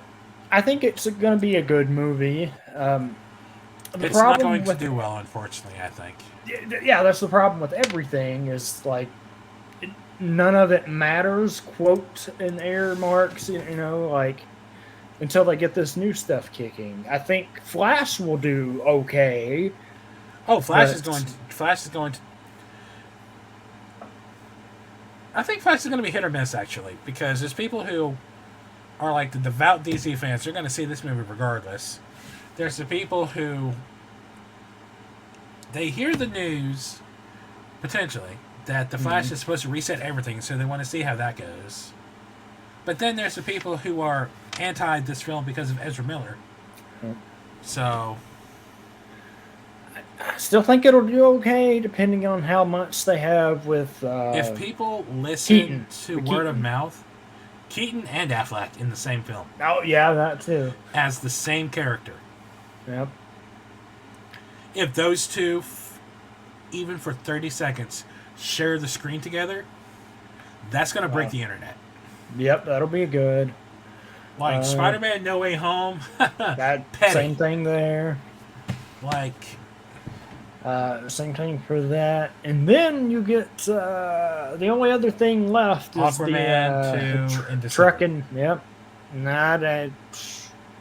More I hear about it, not even with what's her face in it, but some people just said it's just not good. It's just not a good movie. Which makes me sad because I love Jason Momoa. And I loved the first Aquaman movie. Yeah. So hearing that the new one is bad, I'm like, that's okay. He'll be in at least one movie that makes $1 billion this year. Oh God, yeah. Because I know the other movie coming out next month is definitely going to make $1 billion. Wait, will it? Oh, it will. I guarantee you it will. Speaking of that movie, though, here's one thing that just baffles my mind. They're saying that this movie will wrap up uh,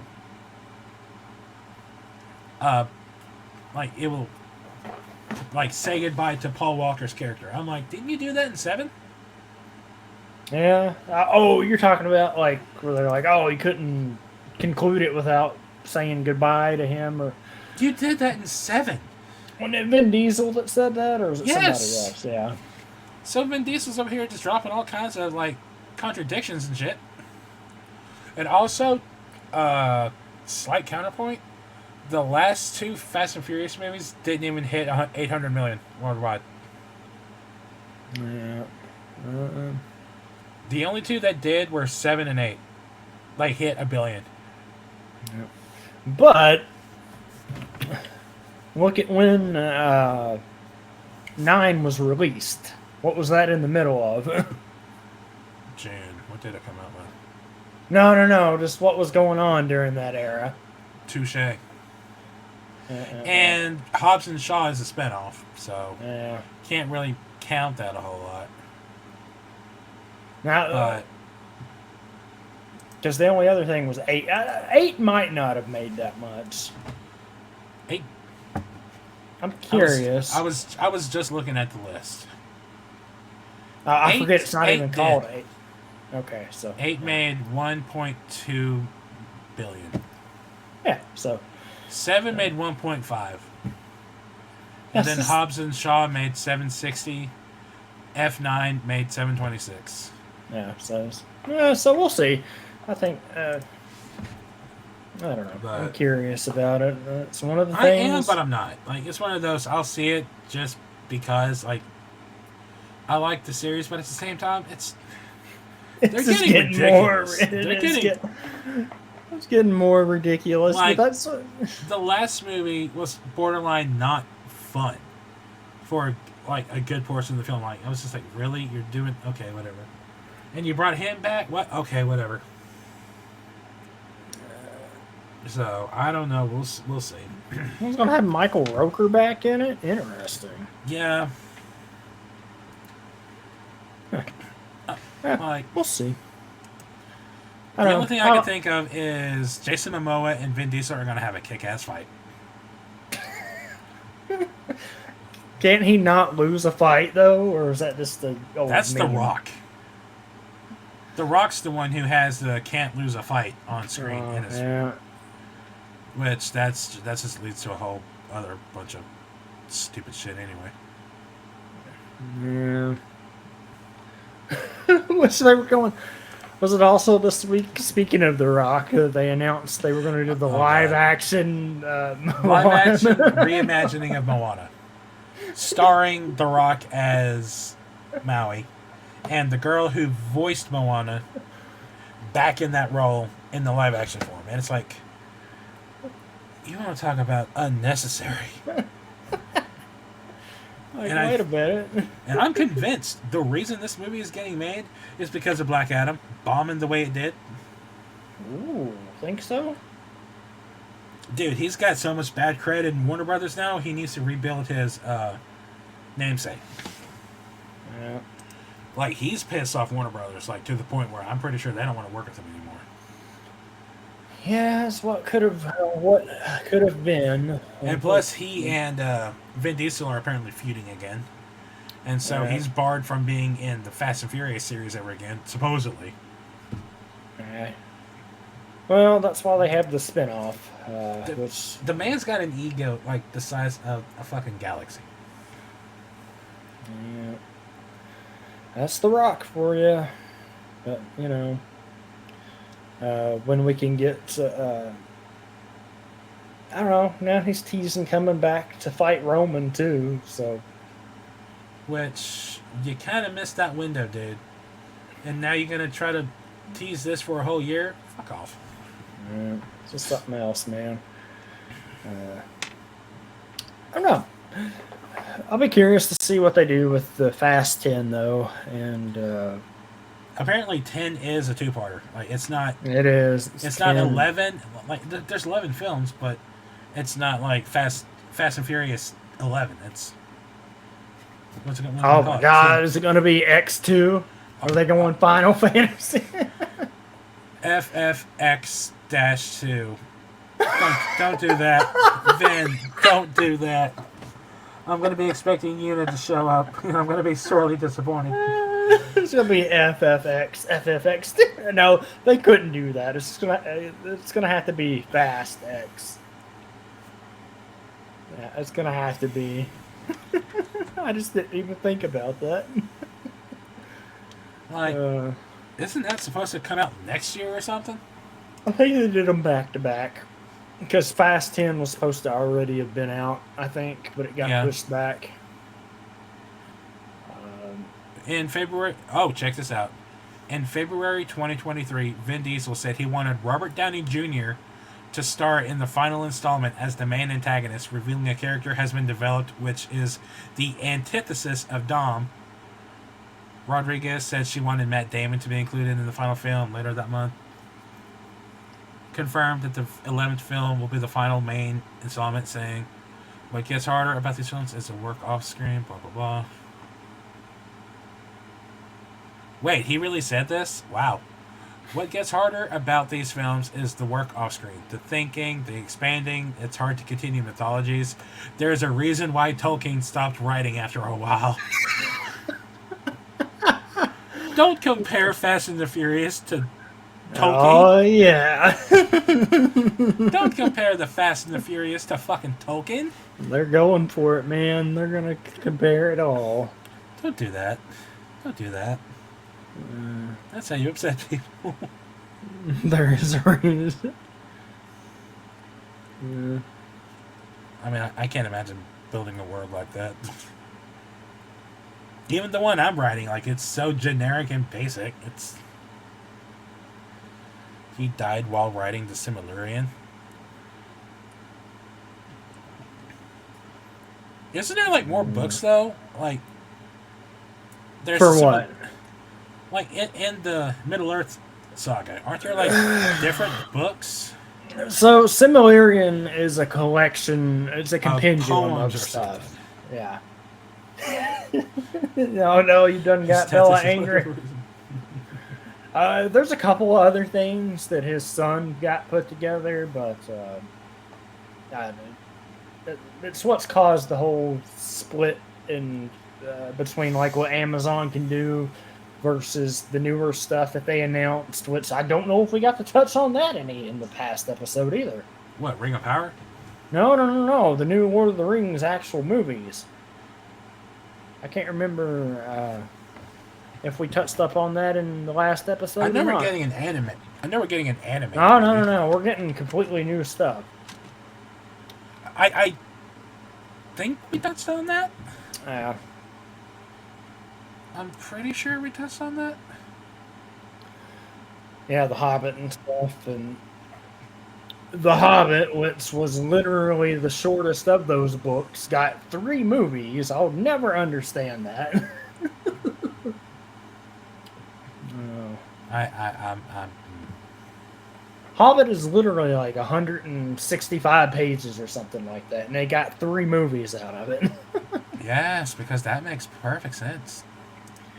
Yeah, he did write the letters. I always love reading some of those because they're very intriguing. I know they want Peter Jackson to come back. Yeah, they want that. See, I want to see stuff with April 12th. So April 12th for what? What now? Time the fuck out.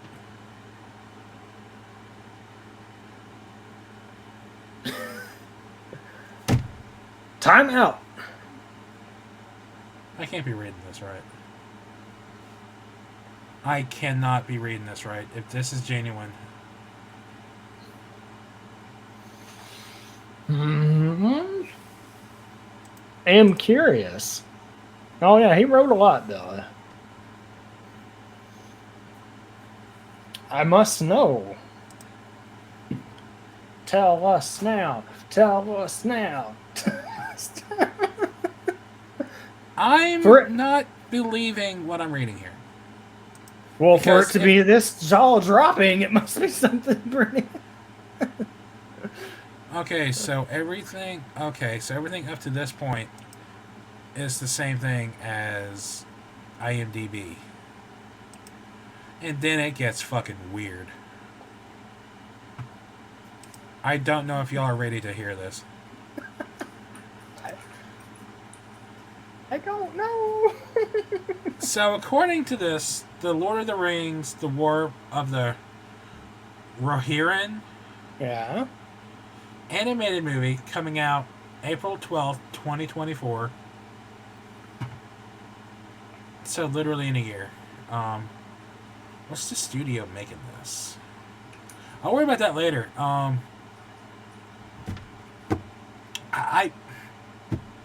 I refuse to believe this casting. Yeah, there's no way. There's no way. No. Someone added this in as a joke. They had to have. Because of this description. Yes.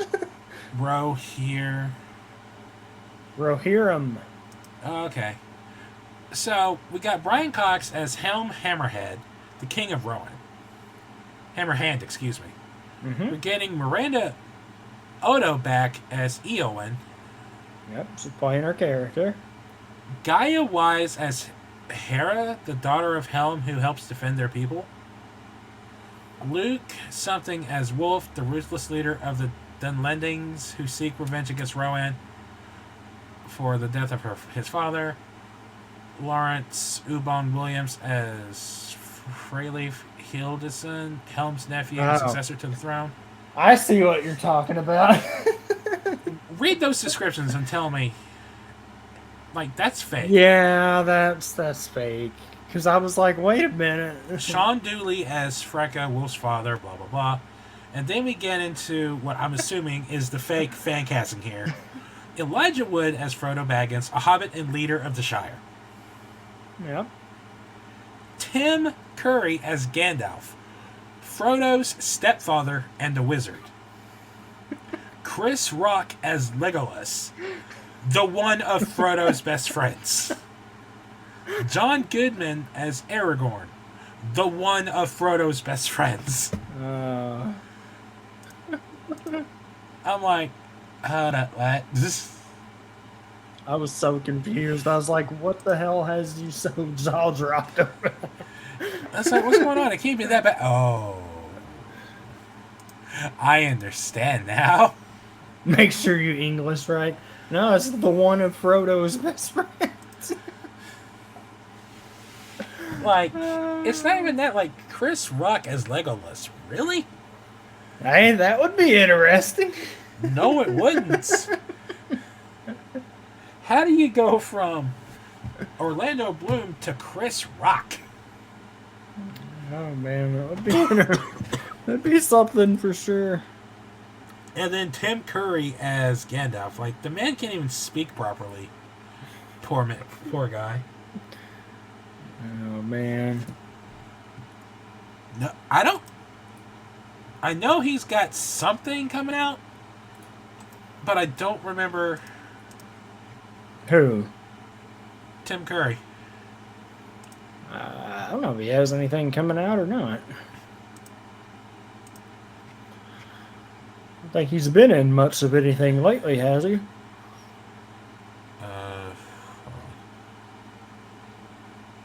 Voice roles, film. He had something in 2017. He's got an animated like thing where he's like a narrator in something called Fork. And then some Dagon Troll World Chronicles as Necrofer the Deathbringer, something like that. So I don't know. Right. But yeah, that he voiced Palpatine.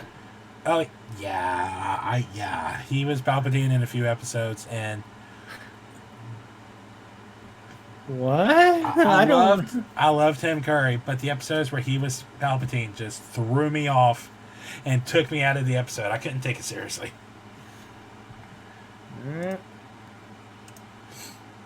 That was... Why is Jensen Ackles trending? Right.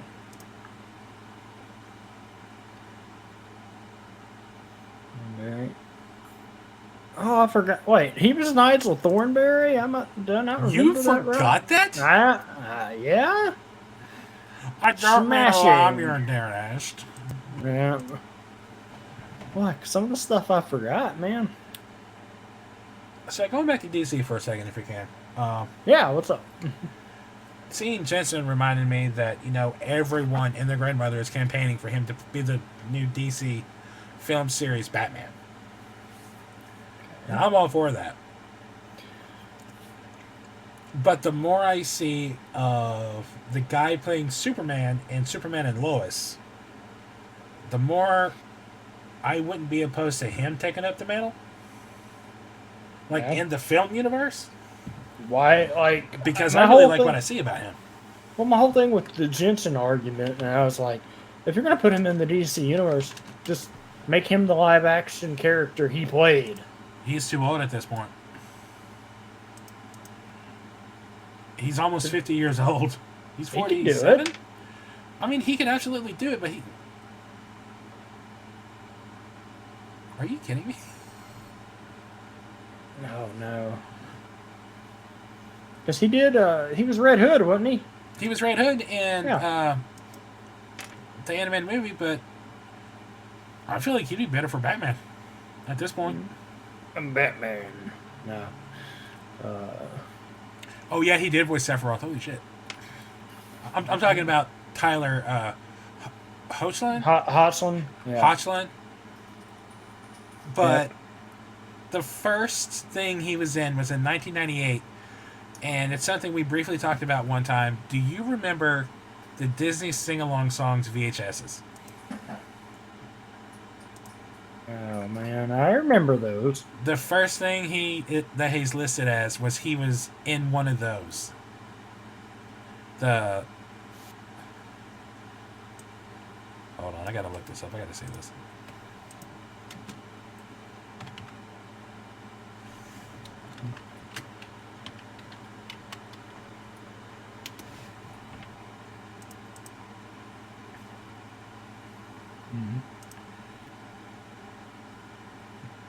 Okay, yep, that's him. That's funny. But no, I would like to see him as... I wouldn't mind seeing him as Superman in the TV shows. Wouldn't be too bad. Wouldn't be too bad. Speaking of that, we did get our first look back at Stephen Amell back in the previews for Flash, which is literally the only thing I've been waiting for this final season, because the steam on that ship has died for me. Oh, you're finally catching up to me, though. I've been done with that franchise since, I don't know, 5 years ago. The best thing they did was did a crossover with Constantine and Lucifer. But that's also the worst thing they could have done, because now I just need more of those two together. Yeah. Because that was after, and I've had that problem with Endgame too. I was like, all right, you did that. You can't top that. And then it's the same thing with the Arrowverse. It's like, all right, you did your big event for them, which was Crisis, and I was like, okay, we're done here. You can't do that. You can't top that, I guess. Speaking of, we got the we'll be talking about the MCU stuff. Yeah, I'm excited. Phase 4 is so fucking massive. We got to break it down into 2 parts. Yep. I feel like we had to do that with something else too.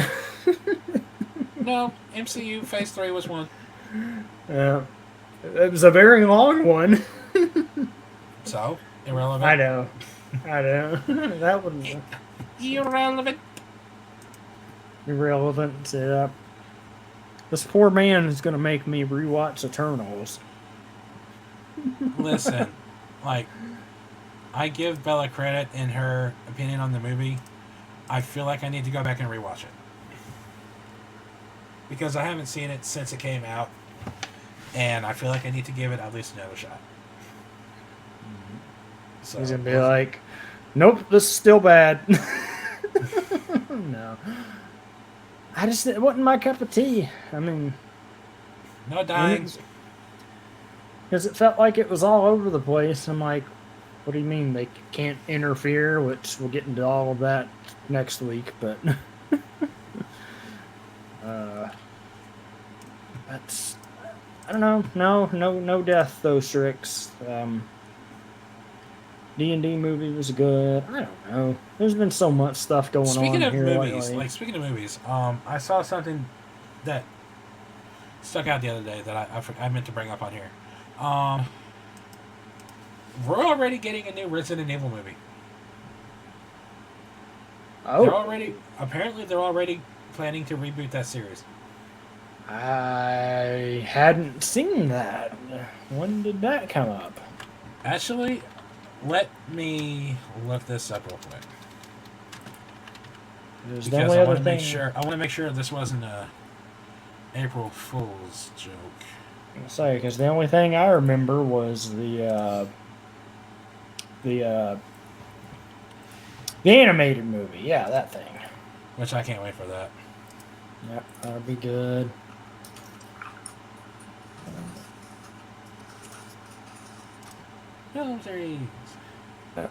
Because I was like, there's... Oh, okay. Is it this rumored to be new film? Oh, God. They were wanting to cross over with Underworld in 2016. Well, if there's any credence to this article, you're going to be out automatically. Oh, I know who's supposed to be attached to it, according to the article. Yeah. Paul W.S. Anderson. Can we not? Yeah. Nate's going to be like, all right, I'm out. That being said, it can't be worse than the last movie we got. Hey. You know, whether you like the Paul W.S. Anderson movies or not, like, the first 3, 4 were okay. No, they were 2. somewhat coherent. 3 is where it started getting crazy with like the overaction stuff, and then it just got ridiculous at that point. So, yeah, it got to a point where I was just like, yeah, Welcome to Raccoon City had the best set pieces because visually they looked like they were in, like it was like proper. Everything else was shit. The flaming zombie gets me every time. I can't. Gets me every time, man. And to think I was like, because I was really wanting to see it so bad, I thought about buying that movie. I am glad I didn't buy that. I would have been pissed. You don't want the steelbook? You would have broke that thing in half. I would have flung that thing like a skeet shooter, shot it with a shotgun, record the whole thing, and send it to you saying, "This is what you made me do." See what you made me do. This is your doing. Oh man, it was something else for sure. I don't know. We got all of that going on, and I saw some weird stuff in that Little Mermaid changing the songs. Did I read that right? Apparently they're changing some of the lines for Kiss the Girl to make it not seem like Eric is forcing himself on her. One of the lines for Poor Unfortunate Souls where it feels like girls can't speak or whatever. So, I don't know. Well, it wouldn't be the first time they changed some things, like because I know Lion King changed some things. Ooh, when they did that. I can't wait to. I'm actively wanting to do the live action Disney podcast. Yeah, that'd be good. Just to talk Disney, but to talk about that because I've got thoughts about the Lion King. Yeah. Now they're doing new stuff for it, aren't they? We're getting a prequel movie called Mufasa. Yep, that was the one. And there's doing a middle movie too, aren't they? Or just that one. I thought there was a middle one they were doing for no, like. just that one. Okay. That being said, if we could get a Lion King 2 and it actually be Simba's Pride, but actually make it good, as opposed to the live action Lion King movie, which was just copy and paste, just give me more level find a way.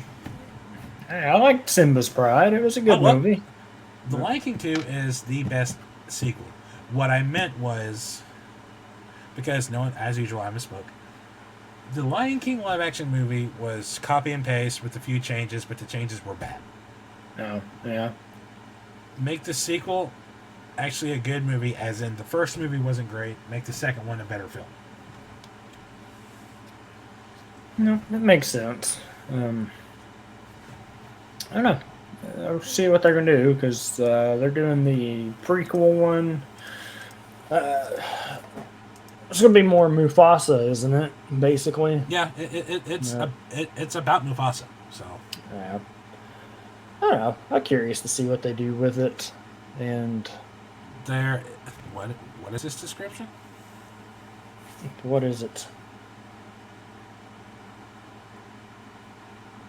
It's an IGN clip that they're posting. Okay. It says, in case you missed it, watch this explosive new clip for Sisu, which looks like John Wick set in World War II. What? I don't know. I'm not going to watch the clip right now. What I need to look up is something that I saw, but I didn't look into it. Okay. What you got? We're getting a new Jurassic World animated series. Oh, I heard you were speaking about that earlier, I think. It's supposedly called Jurassic World Explorers. Explorers? Any synopsis yet? We haven't. There's nothing. It appears a new Jurassic World animated series is inbound. There's this little toy set that looks like a little pre-K stuff. Is an entertainment service of the nature of the film, TV shows, short, blah blah blah, in the fields, providing interactive online computer games, amusement park attraction, and theme park. So we don't know much about this, from what I can tell.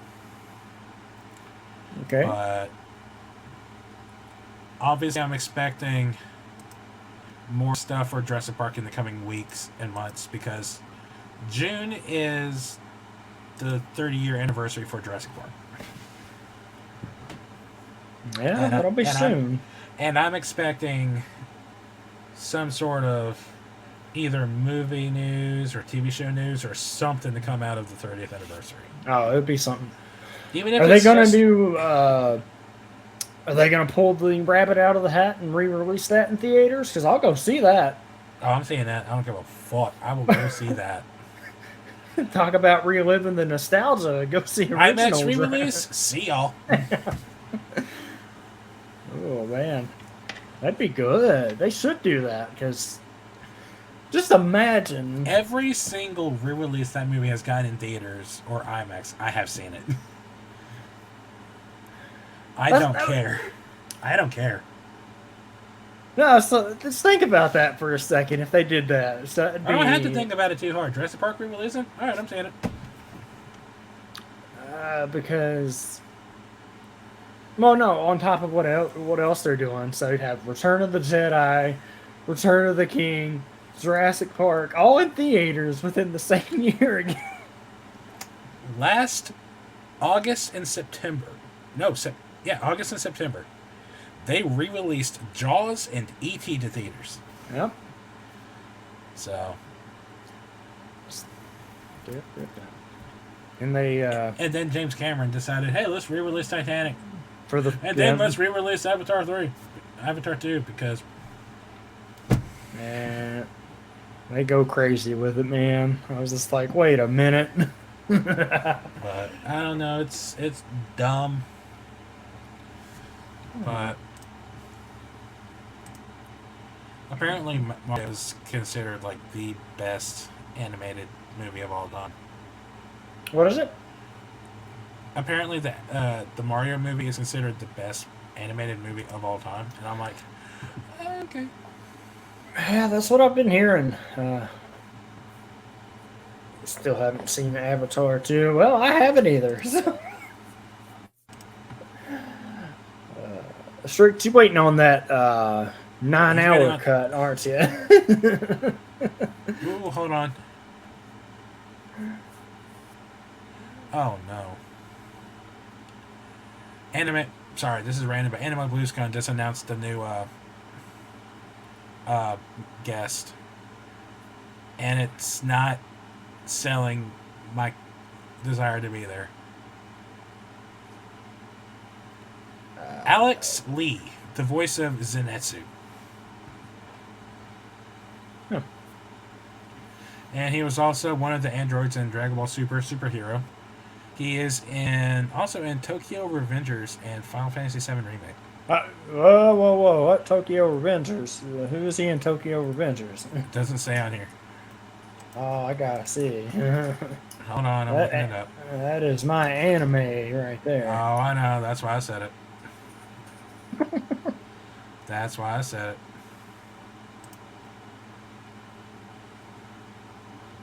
Oh, yeah. Oh, bro, he's Mikey? Oh, shit. Oh, yeah, that's the voice of... That's Zenitsu, okay? I would have never have guessed that. And he's two random people in the Star Wars The Bad Batch. Eh. He's Leon in Pokemon?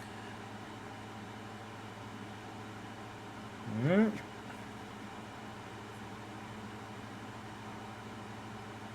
Trying to see what else he's in. Oh, he's in JoJo? Oh, man.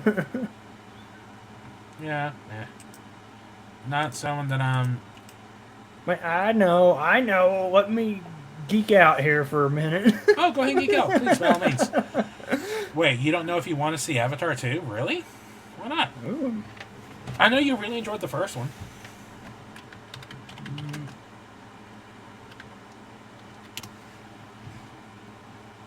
Let's see.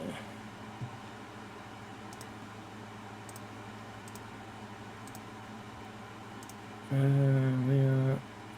Mans was in Bleach this year too. Oh man, we might have to take some. Oh, and he's in Record of Ragnarok. Okay, and Yashahime. Okay, there's a lot of stuff on this list. I know. That's cool. But is it worth making a trip down here just to meet him? Well, obviously, I'm gonna be doing some other stuff if I go down there, like Grand Pacific.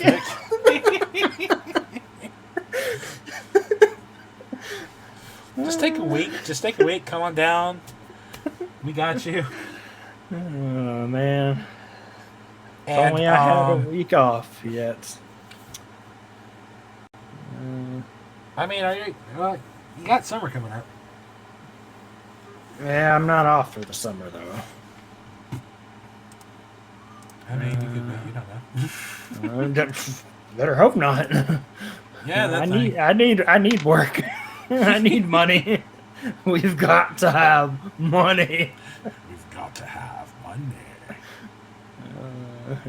Let's see. A sequel to the Mario Brothers movie might already be in early development, and the tweet says, "Breaking news: the sequel to the Super Mario Brothers movie is already in development, and we can expect the post-credit character to have a big role in the film." Duh. Knows who the character is. So. Let's see. Oh, he's in the Resident Evil movie too that they did. He is? I don't know what character that was, but Talking about Alex Lee? Yep. Infinite Darkness. He played June C. It was the little miniseries on Netflix. Yeah, I don't remember who that character was. I don't either. I just remember not liking that little whatever it was. Yeah. I don't know. Like, I feel like Leon and Claire were really butting heads, and I didn't like They it. were. It was very odd for what they had it going on. Like, come on, dude. Like, I'm gonna need you to stop. That's your girl there. You need to. Yeah. I'm sorry. I shit. Leon and Claire 1000%. Yeah, well, they're getting them and or him and Jill in a movie, so I'm curious to see that interaction. Because we haven't really got to ever see them interact, so I don't know. That'll definitely be interesting to see. Yeah, you know we're gonna have to watch that movie when it comes out, right? You know we're going to. You know we're going to. As soon as they put out a release date for it, which I'm shocked all we've got is summer. I was about to say, didn't it say July or is it just summer? I think it just said summer. I don't know. I don't know if they would have gone July. That would have been too vague. Like, oh, hey, July when? It's like, excuse me, sir, can you give me a clue? I would like to know more about this film you are releasing. They can be like, you get 30 guesses or 31, depending on. I think July's a 31 month. Or is it First, second, third, fourth, fifth, sixth, seventh, eighth, ninth, 10th, 11th, 12th, 13th, 14th, 15th, 16th, 17th, 18th. Get the guess for all of them. Like, I'm gonna hit it one of these days. Come on. Well, it's one of those things. RE4's been making the bank too, which that's been something. I know you said you don't like it, so or you're not feeling it. It makes me so sad. But my first, like, the one stream I did of it, the 5 hours that I did of that game, did not grasp me. Like, it didn't. Like, I don't actively sit here going, I can't wait to stream more Resident Evil 4. It's like, if I never play that game again, I'm okay. And I feel like it's because, you know, I beat the game back in August, like the original game. And there's a saltiness to Capcom, which there's something Capcom related I need to bring up here in a second. Like, because, like, they just keep re-releasing games that really don't need it. Oh, no. And they keep releasing games that just, frankly, no one cares about. Whereas, like, Trix is going to hate me for this, but I know where you're going. say it so I don't have to. Capcom. Listen to my man over here. Dino Crisis. You want to print money? Even if you just use the Resident Evil 2 remake engine and visuals, a Dino Crisis remake would make you so much bank. I promise. Yep. It would. Just, I'm disappointed. But anyway. Yeah, you know. So it was released, it was announced, I believe, early this week, or it might have been late last week. I don't remember, because I went through something that I need to talk about on here, too, because I haven't yet. Okay. Legendary Pictures has confirmed and announced that they are working with Capcom on Street Fighter movies and TV shows. Oh, I did see that. But on top of that, the article said that Capcom and Legendary will be working together on future projects of different properties as well. So we're not just getting Street Fighter. Going back to the conversation that I was just having,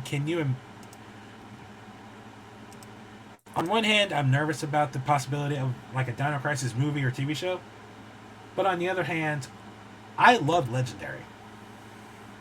They do good with their creature Legendary films. is the studio behind the Godzilla films, the latest Godzilla films. Legendary knows what they're doing. So, if we get like a Legendary / Capcom announcement for Dino Crisis movie, I'm all in.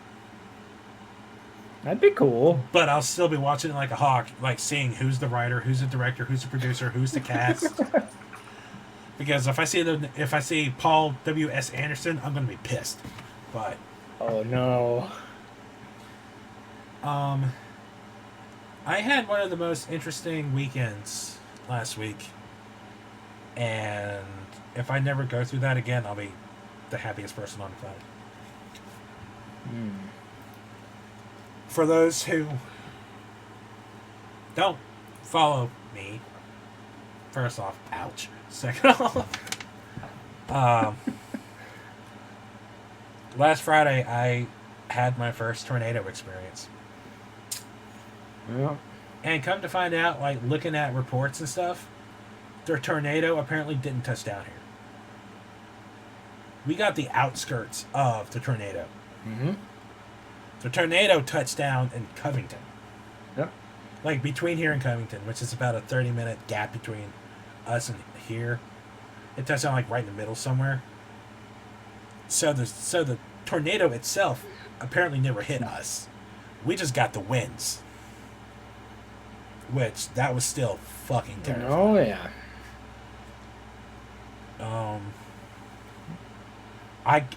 We were out of power that night, so my room was hot and muggy, and I just couldn't sleep.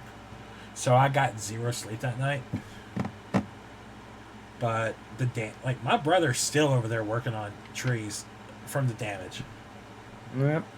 It was definitely an experience, and I still love storms. You know, I'm still all about that, but if I never experience that again, I'll be happy.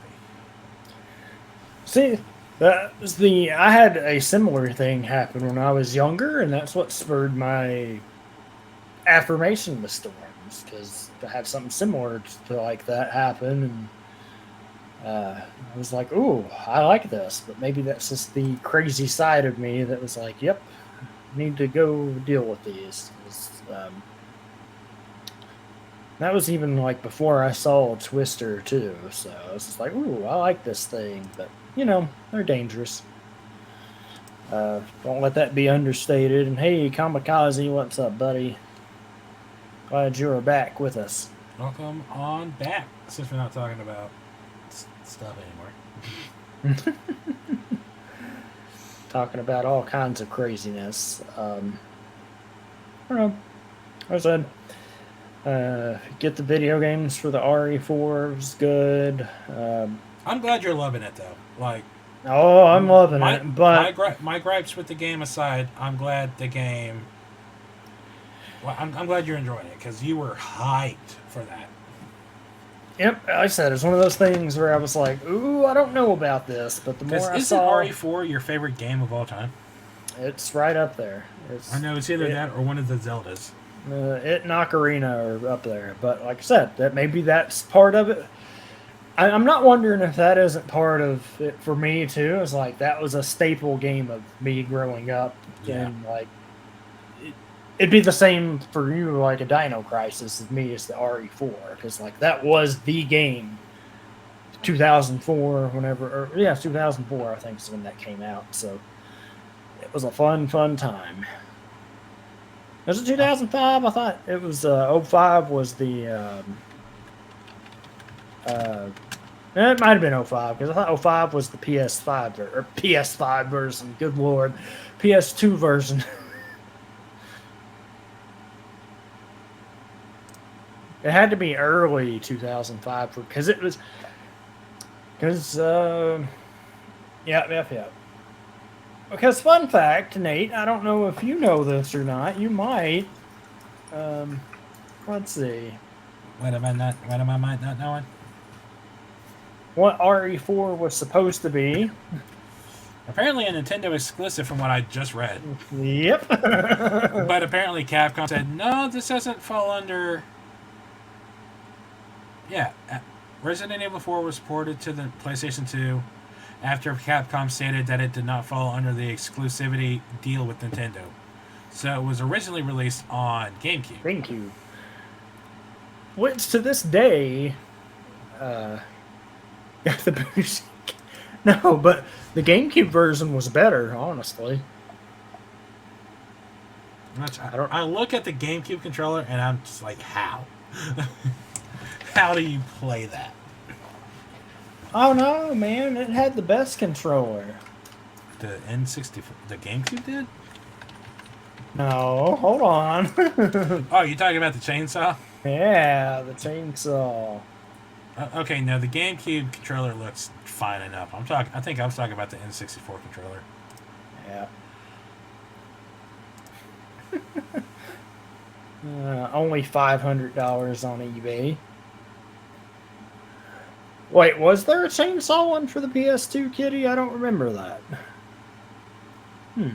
Interesting. A friend of mine had one, and he had the RE4 GameCube, and oh man, I miss those days. Okay, the thing I'm reading right now, I'm not going to read on here because there's a shit ton of spoilers for future MC films.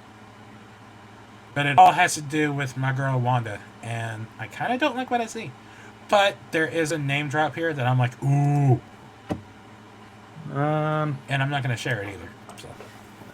No. The only one, unless it came out recently, because the only one I saw was what Anthony Mackie had said about his movie. What? I don't want to say if nobody else wants to say anything. That's the thing about like me. Like I'm constant.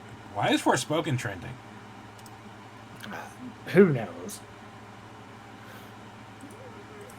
It's probably not a good reason. Maybe they're like, we fixed it. Because a lot of people said it didn't run very well. Or some people didn't like the story, too. I know that. But people are comparing Redfall to Forspoken, but not in a good way. Redfall to Forspoken. Interesting.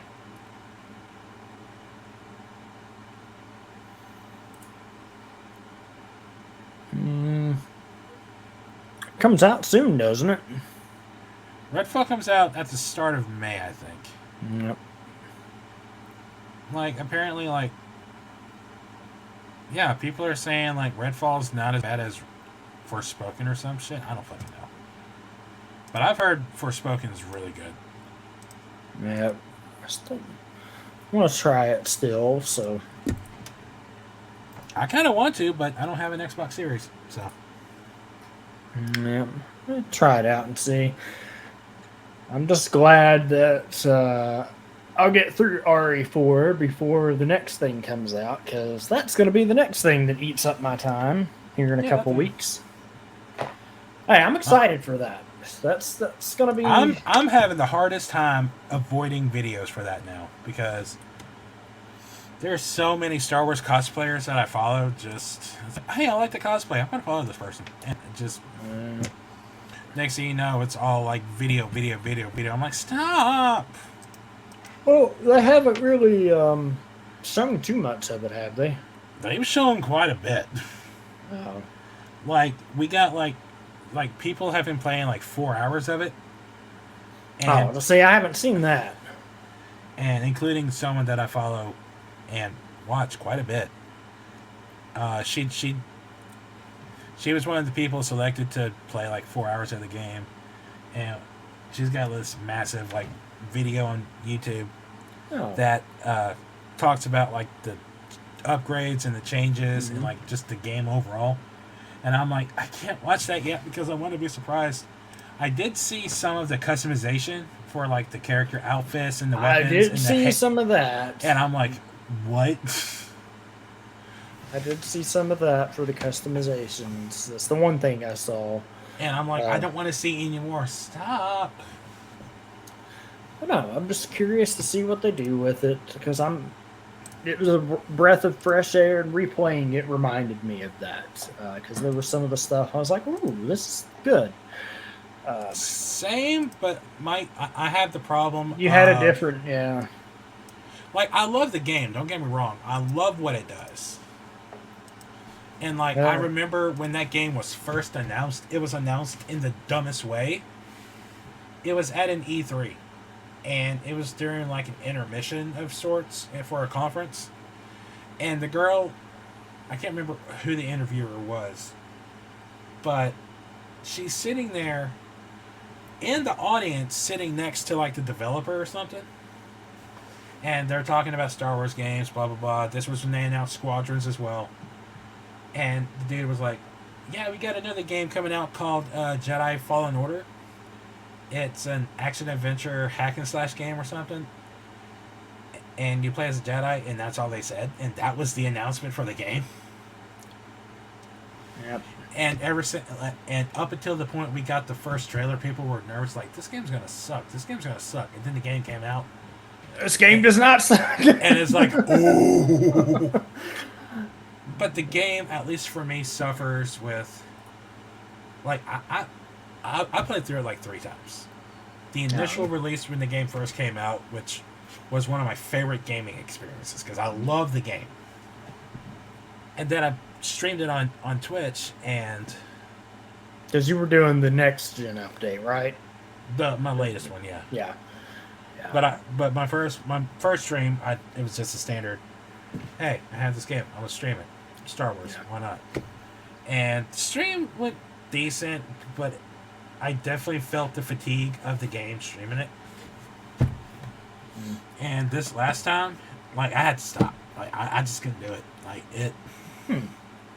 See, because for me, it was, I played it when it came out on launch weekend, and then this was the first time I'd touched it since when they've done the update and all. So it had been a while. So it was, so it's been about 4 years since you played it. So yeah, so that makes sense for you. Like me, I played it like not even a year ago. We'll see. That's probably because I was like, and you know, it's one of those things. Like I know you were talking about it on my end, like just those updates. Like they were so good from like visual. Like you were talking about. Hell, even playing on PS5, I noticed. I'm like, what? Yeah, the scar. The scar. The lightsaber fly swatter. Like, did someone watch Kuwabara fight Old to Grow? Spear face water. Yeah, that's what they did, man. Like, what? But I'm excited to see what they do as Jedi Survivor. Obviously, I'm going to stream it. I'm going to have a blast with that game. The customization alone, I can't wait to just fiddle around with. Oh, yeah. But I'm getting the deluxe edition, so I know which lightsaber hilt I'm going to primarily use. Mm-hmm. And it's going to take everything to not use that weapon. Yep. And that's Obi-Wan's lightsaber hilt. Like that. Really? Obi-Wan is my favorite lightsaber hilt design. Obi-Wan's and Qui-Gon's. Yeah, because, I have the deluxe sword too, so it's going to be a fun time. I'm not getting the employee discount anymore, so. Yeah. I get it for now. You're a lightsaber. We got those in too the other day when I was stopped by there. The Revan re-releases, and I wanted to get one so bad, but I don't like that hilt. I don't like that hilt. I still want it though. Like looking at the hilt, like it's got like the plates on the side. It looks like gripping that thing just is not comfortable. Because we had one of the we messed with one of the Dooku ones back in the day. I wanted one of those so bad. We took it out of the box and was messing with it around the store one night after we closed, and it was it was a fun time. But, I just hate that those lightsabers, like, they're so expensive. The only one I have is Anakin's / Luke's / Finn's / Rey's. The lightsaber that's gotten re-released. The Youngling Slayer 3000. Yeah. I want both of Obi-Wan's. I want Qui-Gon's. I want Dooku's.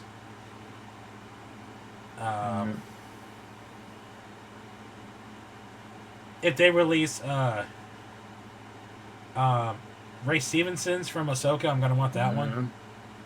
I wouldn't mind getting Cal's if they actually made that. They haven't done one for him, have they? As far as not that I know of. Those FX now they have his available at the actual Creator lightsaber thing, don't they? I think. Which Creator lightsaber? Like the actual Disney thing, the build I think they have his. I think I saw that, but I'm pretty sure he's there. I don't know. I'm too broke to go there. I'd spend too much money there. Yeah, that's easily $1,000 a day trip. Oh, man, be like, oh, my money. We've got to have money.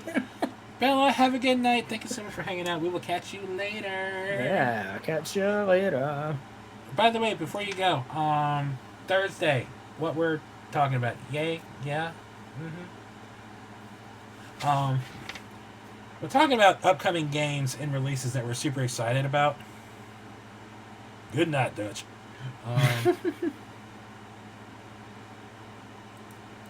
The Horizon Forbidden West expansion comes out a week from Wednesday, and I cannot wait. Yeah, I mean, good.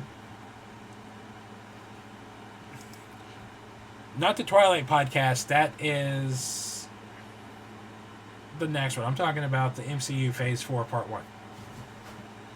By the way, surprise. I wonder if I need to bring Horizon back to the channel just to kind of warm up on the game. Maybe do some side missions first. I don't know. You can try. It didn't go so well last time, did it? No, that was Horizon Zero Dawn. Zero Dawn, yeah, that's okay. That's Which I know one of them. That suffered from. I've beaten this game like 5 times, and this is my second time on stream. Maybe not. Yeah, I was gonna say, I know one of them we were just like, nope. But which it was something I really suffer with. Going and streaming through like a second stream through of games that I've already streamed, it's like this kind of kills the fun. The only reason Mass Effect is sticking around as long as it is because I'm not romancing anybody in 1 and 2. I'm romancing Steve Cortez in Mass Effect 3, and I can't wait to see that. Oh, okay. And then I don't know if I'll do Andromeda or not. It's been so long since I played those. I think, man, I think I was just an Ashley romancer. I think. I know. Basic bitch. I don't know, like I said, it's been a while, so. Oh, man. Okay. You said it's been a while. Anytime I hear the words "it's been a while," my mind goes to Stained. It's been a while. Stained takes me to the topic of 90s rock, because that was like a 90s, late 90s song. Which takes me to Linkin Park. Linkin Park just recently released their Meteor 20th anniversary CD, and you said you've been listening to it. Yeah, yesterday, as a matter of fact. Tell me about it. Like, how are the other new songs? Because I haven't looked into it yet. They're good. There's only a couple of newer things that we didn't get to hear. There's like 4 brand new songs that we haven't listened to yet. Yeah. The rest of them are just live cuts, which really the throwback for it, because that's real live Chester, not edited or vocal, not like studio mix. That's the raw deal. But I don't know if they did any remastering of the actual song, like the actual album songs. I feel like they did, but I don't know. It sounds good. Like I was telling Strix the other morning, it's like 5 hours for that album. Yeah. Well, it's got like 4 live CDs, and it's like, okay, why do you need that many? Okay. But I don't know. It was good. Like I said, people call me crazy, but that album and Hybrid Theory are a toss-up for me because I like them both. They had equal amount of good songs that I like. I feel like Meteor is like the has like a maturity. It does. Level over Hybrid Theory. It does to an extent, but I still like them both. For me, there's this feeling of I had Hybrid Theory growing up. Mm-hmm. Meteora wasn't as accessible to me for the longest time, so all I basically listened to was Hybrid Theory. Mm-hmm. So when I finally got my hands on Meteora, that feeling of here's new music for Linkin Park that I haven't listened to as much, it still had like that new sound, like that feeling of listening to something new for the first time. Mm-hmm. I don't know. It's hard to explain. Yeah, Like it is. Like that feeling sticks to this day,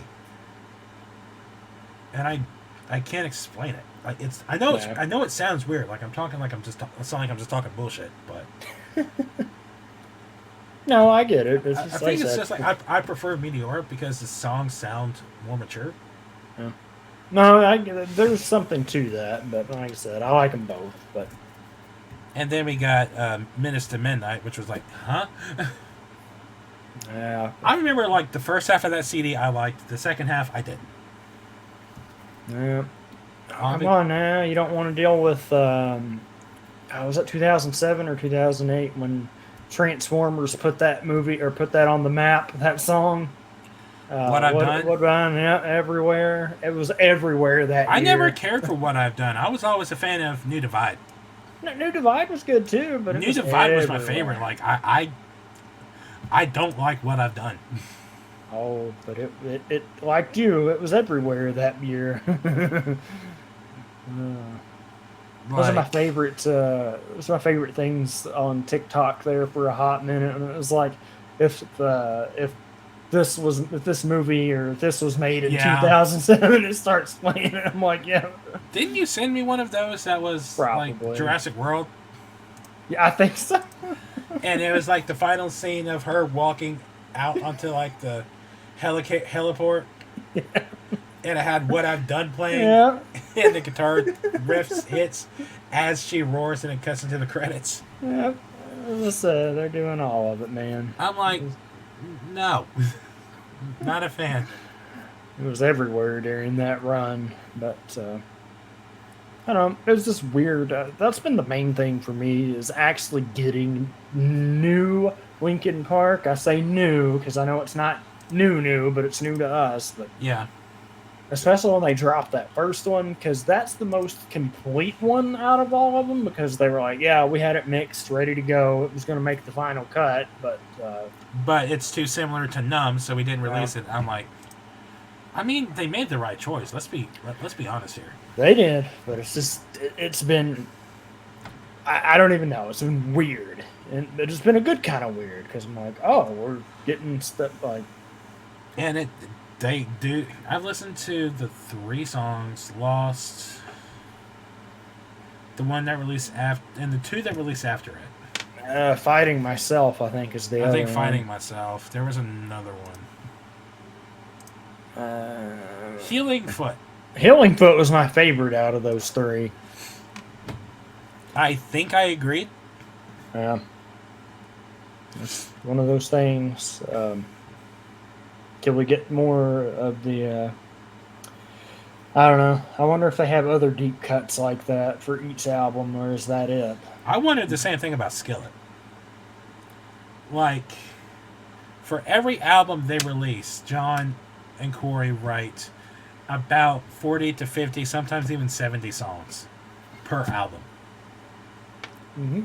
And I'm over here going, okay, so we got 12 to 15 songs total, depending on if you're looking at the deluxe editions as well. What are the other 35 to 55 sound like? Nate's like, John, I need these. Like, Comatose has my favorite rock ballad of all time, Say Goodbye. Are you telling me there's more songs like that on the like, not released? There's more songs like Comatose and Rebirthing? What? There's more. Oh, wait, you're telling me there's more Don't Wake Me, Awaken Alive, Monster, and Lucy? Yes. Absolutely. Give.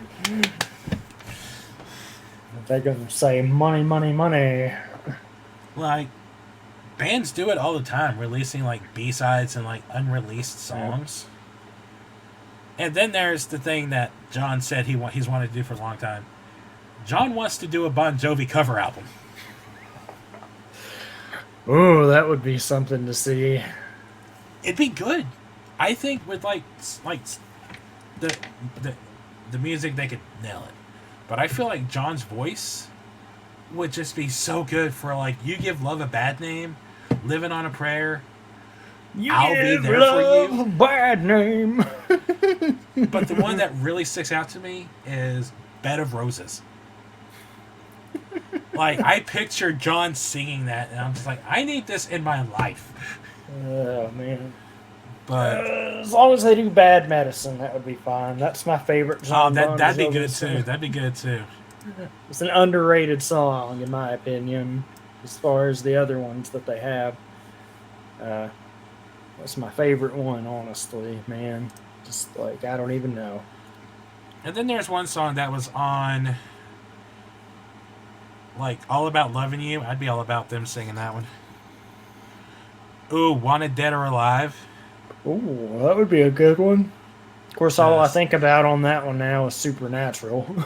That's all any of us think of. For that one. Yep. I don't know, man.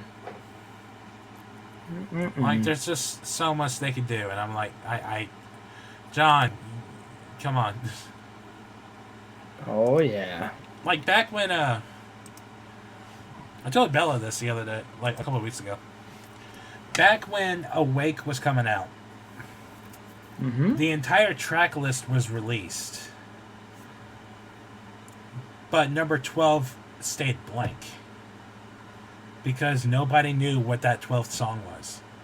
And for the longest time, the running rumor was they were doing a cover of I'll Be There For You. Okay. That would be but interesting. Like 2 weeks before the album released, they finally released like the official full set list. Not track list. And it wasn't I'll Be There For You, it was Lucy. But I'm over going, can you imagine how it would have been if that 12th song was a cover of I'll Be There For You? Good. Be nice. They could do many things, so who's to say, man? Speaking of I'm Skillet, sure. Go ahead. Carry on. Is there new news for Skillet stuff? No, but I hope. Well, they go on their European tour next week. And it goes through May, I think. Then he's going to be like, new album time. Well, we got Dominion last year. We got the deluxe edition this year. Yep. So we'll either get a new CD either next year or the following year. Yeah. And I'm over here going, what are they going to do now, sound-wise? Because when you look at, for the most part, most of their albums, like, the sound is completely different from the last album. But then they kind of fell into Comatose, Awake, Rise, Unleashed, and Victorious kind of stuck with, like, the same style. Each album had, like, a symphonic rock sound. Like, you had Rebirthing, you had Comatose, Awake and Alive, I Want to Live, Victorious. Like, strings were very prominent on the albums. And Dominion was the first album since Alien Youth, that didn't have a single, like, violin or cello on it. Yeah, there wasn't too much on. Yeah, I don't think I remember much. There wasn't any. There was none. At least to the same level that, we had for, like, Comatose and Waking Alive and Not Gonna Die. Which is a sound that I miss. It's one of my favorite rock sounds. But Skillet didn't use it at all. Instead, it was more electronic, like synth-based. Very much like Invincible and Alien Youth. Yeah, so Invincible wasn't terrible. I liked Invincible. It had a lot of really good songs. I love Best Kept Secret. Yeah. But I can't help what was Out of Hell on? I think Unleashed. I liked that sound they had on Unleashed. That's the one that had Feel Invincible, Yep. Back from the Dead, The Resistance. Yep, Resistance was on there. There's another song on there I liked too. It was the more it was the more ballady one, I think, for that one. Watching for comments. No, or was it that one? I'm getting the albums mixed up. Maybe it was one that came before that, or after that, I think. Terrify the Dark. I don't know. I will tell you in a second. And Nate's gonna be like, yes, I know exactly what that is. Oh, we already know I'm going to. What? I can't think of the damn name of the song though. That's the sad part. And it might have not even been on that album. It might have been on the one after that. Do you remember how it goes? Vaguely. What's a line from the song that sticks out to you? I don't know, something about the stars. Oh, Stars. That's on the same CD. Is it? If you can hold the stars in place, you can hold my heart the same whenever I'm far away. That's all? Maybe. That's Stars. I'll have to hear it. Which is an overly worshipy song. But my question, moving forward for the new Skillet, is what sound are they going to use next? Because one thing about Dominion that I hate to admit is when I first listened to all the new songs, I didn't really care for a lot of them. Yeah. It took a second listen through to really appreciate them, and White Horse took me a while to like. And my friend Brad, he still hates White Horse. He deleted it from his computer. Oh no, he didn't delete one. I'm like, White Horse is so good though. But and honestly, the deluxe songs kind of disappointed me just a little bit. No, hey, I like Psycho in My Head. That was a good Psycho one. in My Head's my favorite, but everything else just kind of You know my stance on the Finish Line with Adam Gontier. I know. Hey, the live version is a lot better. But and then I don't know. I'm excited to see what they do. I want them to really be like, y'all want to see us really pull off some crazy stuff? Combine all of it. Yeah. Give me the synth with the strings and the heavy rock sound that they do. I just want another ballad like Say Goodbye. Be good. I mean, we got a lot of good ones off of Dominion. We got Valley of Death. We got... I liked that one, too. We got Forever the End. And I didn't mind Refuge.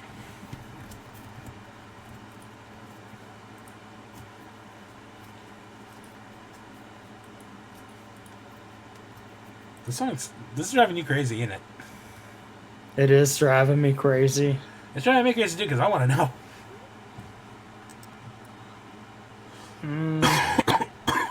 I don't know. Might have been Stars. I don't know. But I don't think that was it. But it had to be, because it was back from that time with Back from the Dead, Feel Invincible. So then it was Stars, or it could have been Brave, or it could have been Lions. Well, I say Brave. Brave was a deluxe song. Comments, was it? You burn so bright, I see stars. The way you laugh, it's like a heavenly climb. You were a comet, and I lost it. Oh, might have been watching for comments, because that chorus line, I was just checking it out a minute ago. For comments, that sounds. See you again. Yeah, that could have been it, but I don't know. It was weird. Yeah, sorry, everybody. I was like, I gotta remember what this was. It was gonna drive me in. Also, when did you get the big All Might behind you? Big All Might, I've had him for a while. They make an even bigger one, but oh yeah, I know. $100 on it. Speaking of, you see, we're getting a Vader that size. I did. Along with the Jar Jar Funko.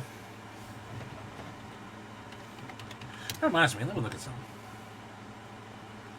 I want to see if he's sold out yet. The Jar Jar? Yeah, he's not. I expected him to be sold out, honestly. Got the Jar Jar. Needed to have the Jar Jar. Oh, he's still available. You can get the Jar Jar. Oh, I get the Jar Jar. Jar Jar.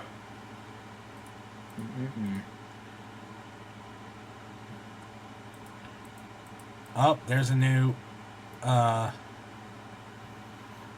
Lion King Moments Funko. It's Hakuna Matata. Oh man, that might have won me over. I don't know. Which one? I don't want to say it because you're going to be like, Come on, say it.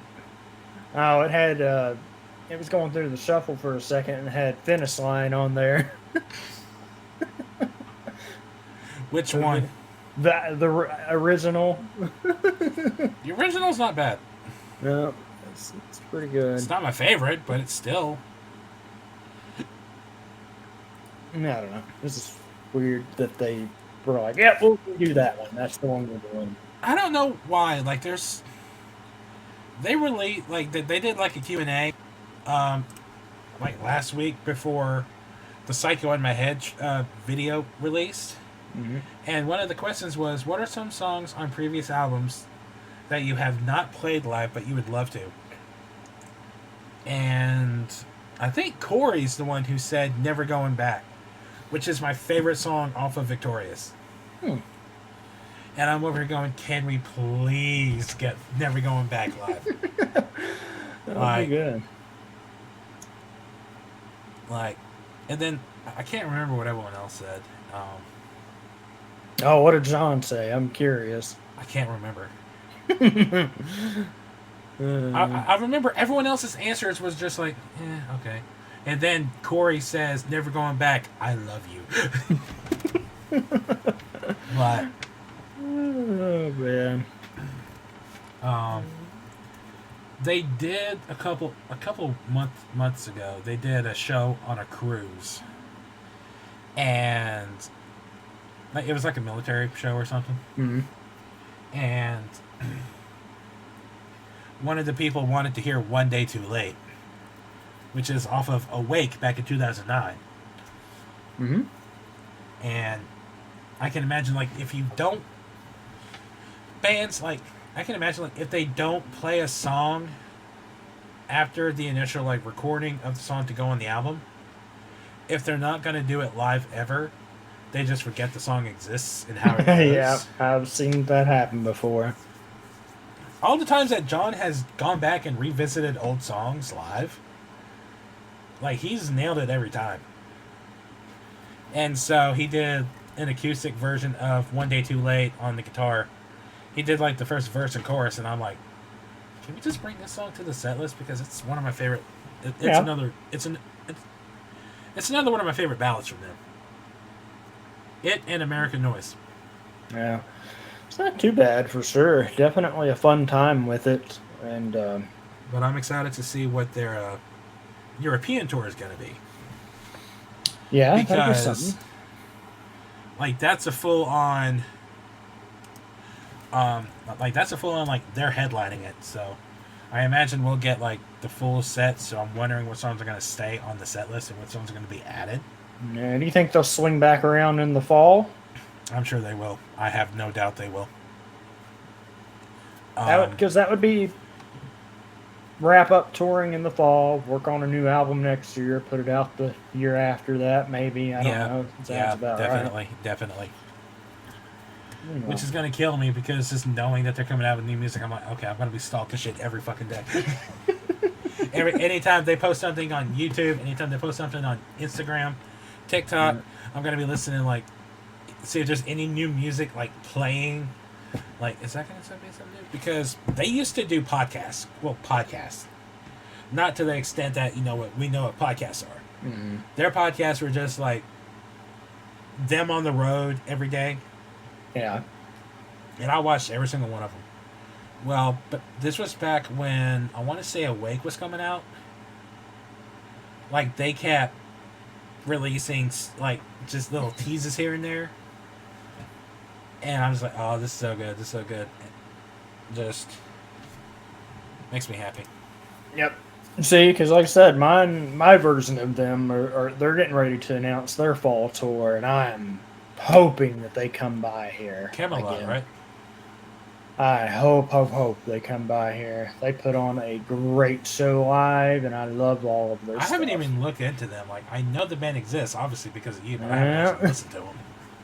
They're good. It's one of my favorites, but I've seen them live a bunch of times now, because...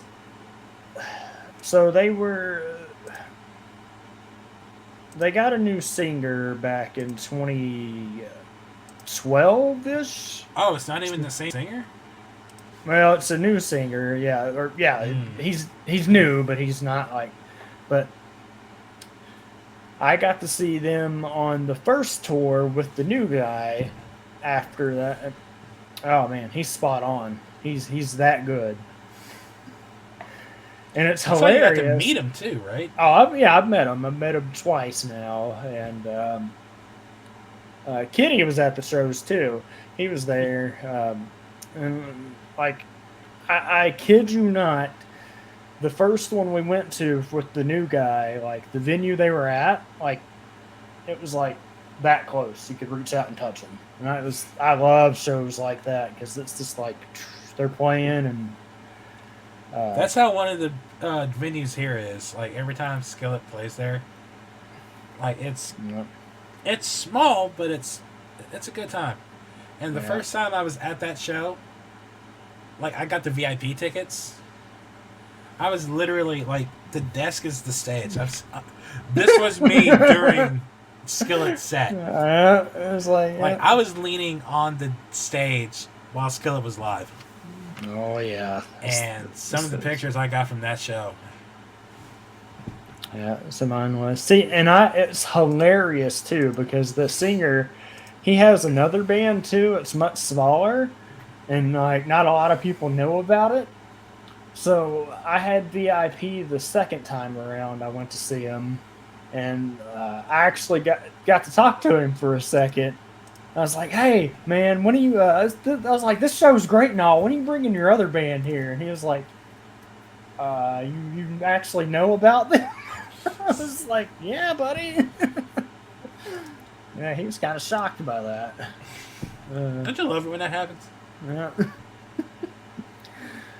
And I always hate it too because that was aside from the voice actors, I was like, man.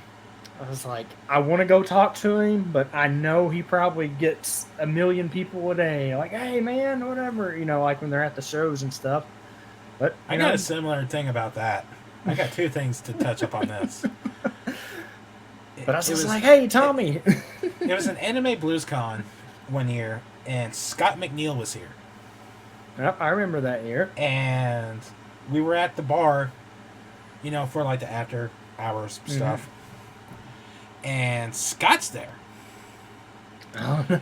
And for those who don't know, in the Ocean dub, Scott voices Piccolo. Mm-hmm.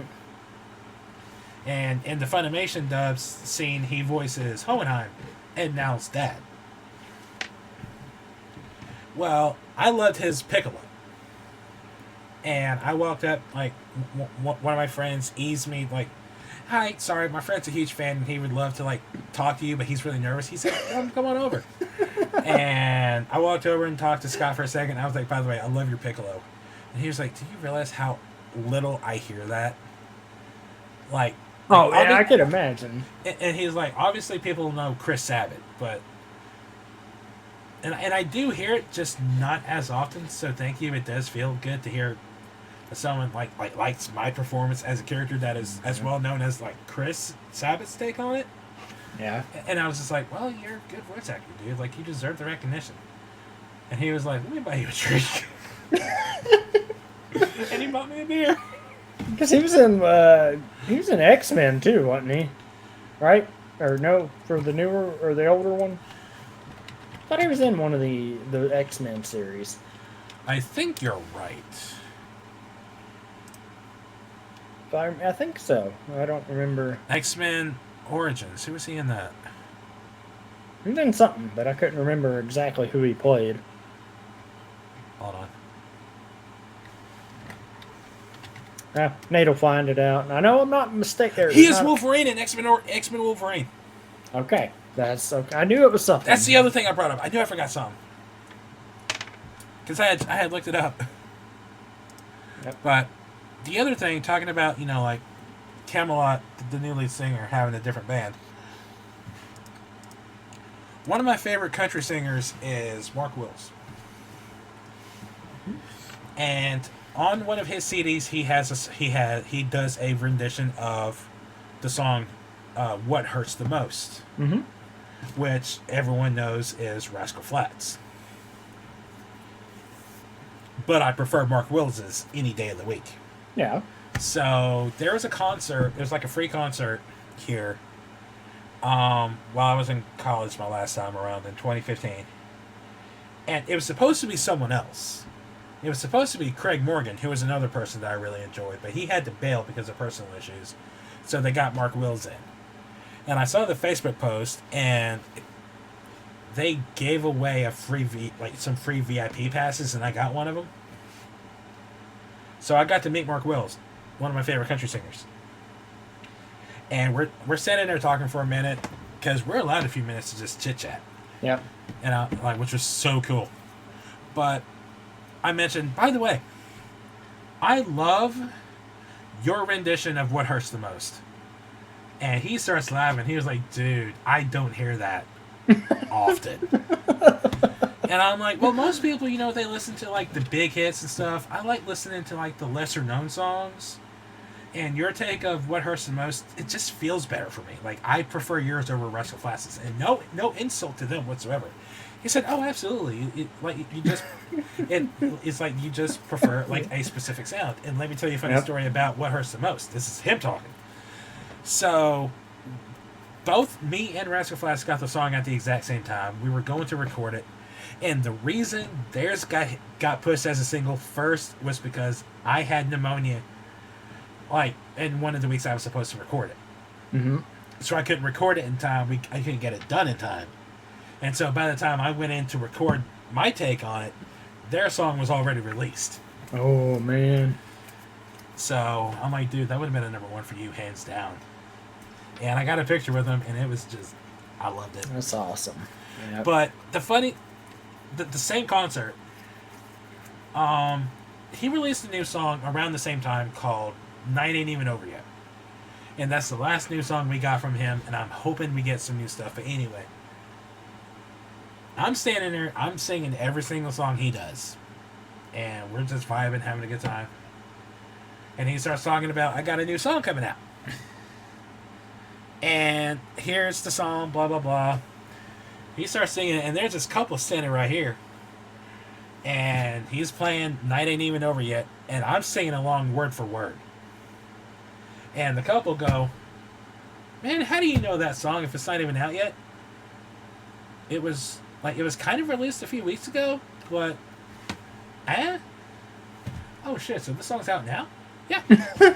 So I had the whole song memorized. I'm jamming to every single song he sings. And that night, he's like, so you want to hear something fun? And I had this one guy bring this up. Like, this actually happened. So y'all know the song from Rascal Flatts, What Hurts the Most? And everyone's cheering. And he was like, how many people know that I also have a version of that song? Dead silent? You hear this guy in the back, drunk off his ass. Shut the fuck up. What? Oh, man. And he's like, y'all want to hear it? And he sees me and he points at me. He's like, this guy brought it up. Yeah. So you can thank him for me singing this. And they did What Hurts the Most. And I'm like, I'm good. That's awesome, man. Like I love it. Yeah, it was something. Listen, people shit on country music all the time. They need to not do that.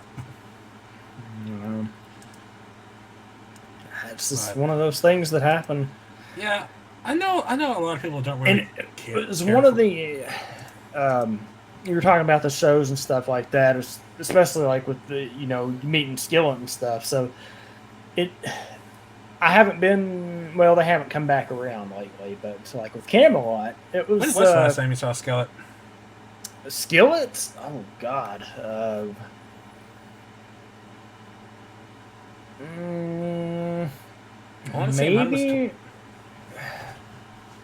Maybe one of the winter jams they did here. I think I know when mine was, but I'm hoping I'm wrong because that's too damn long ago. Otherwise, the last time I know for certain was I don't know, 2011.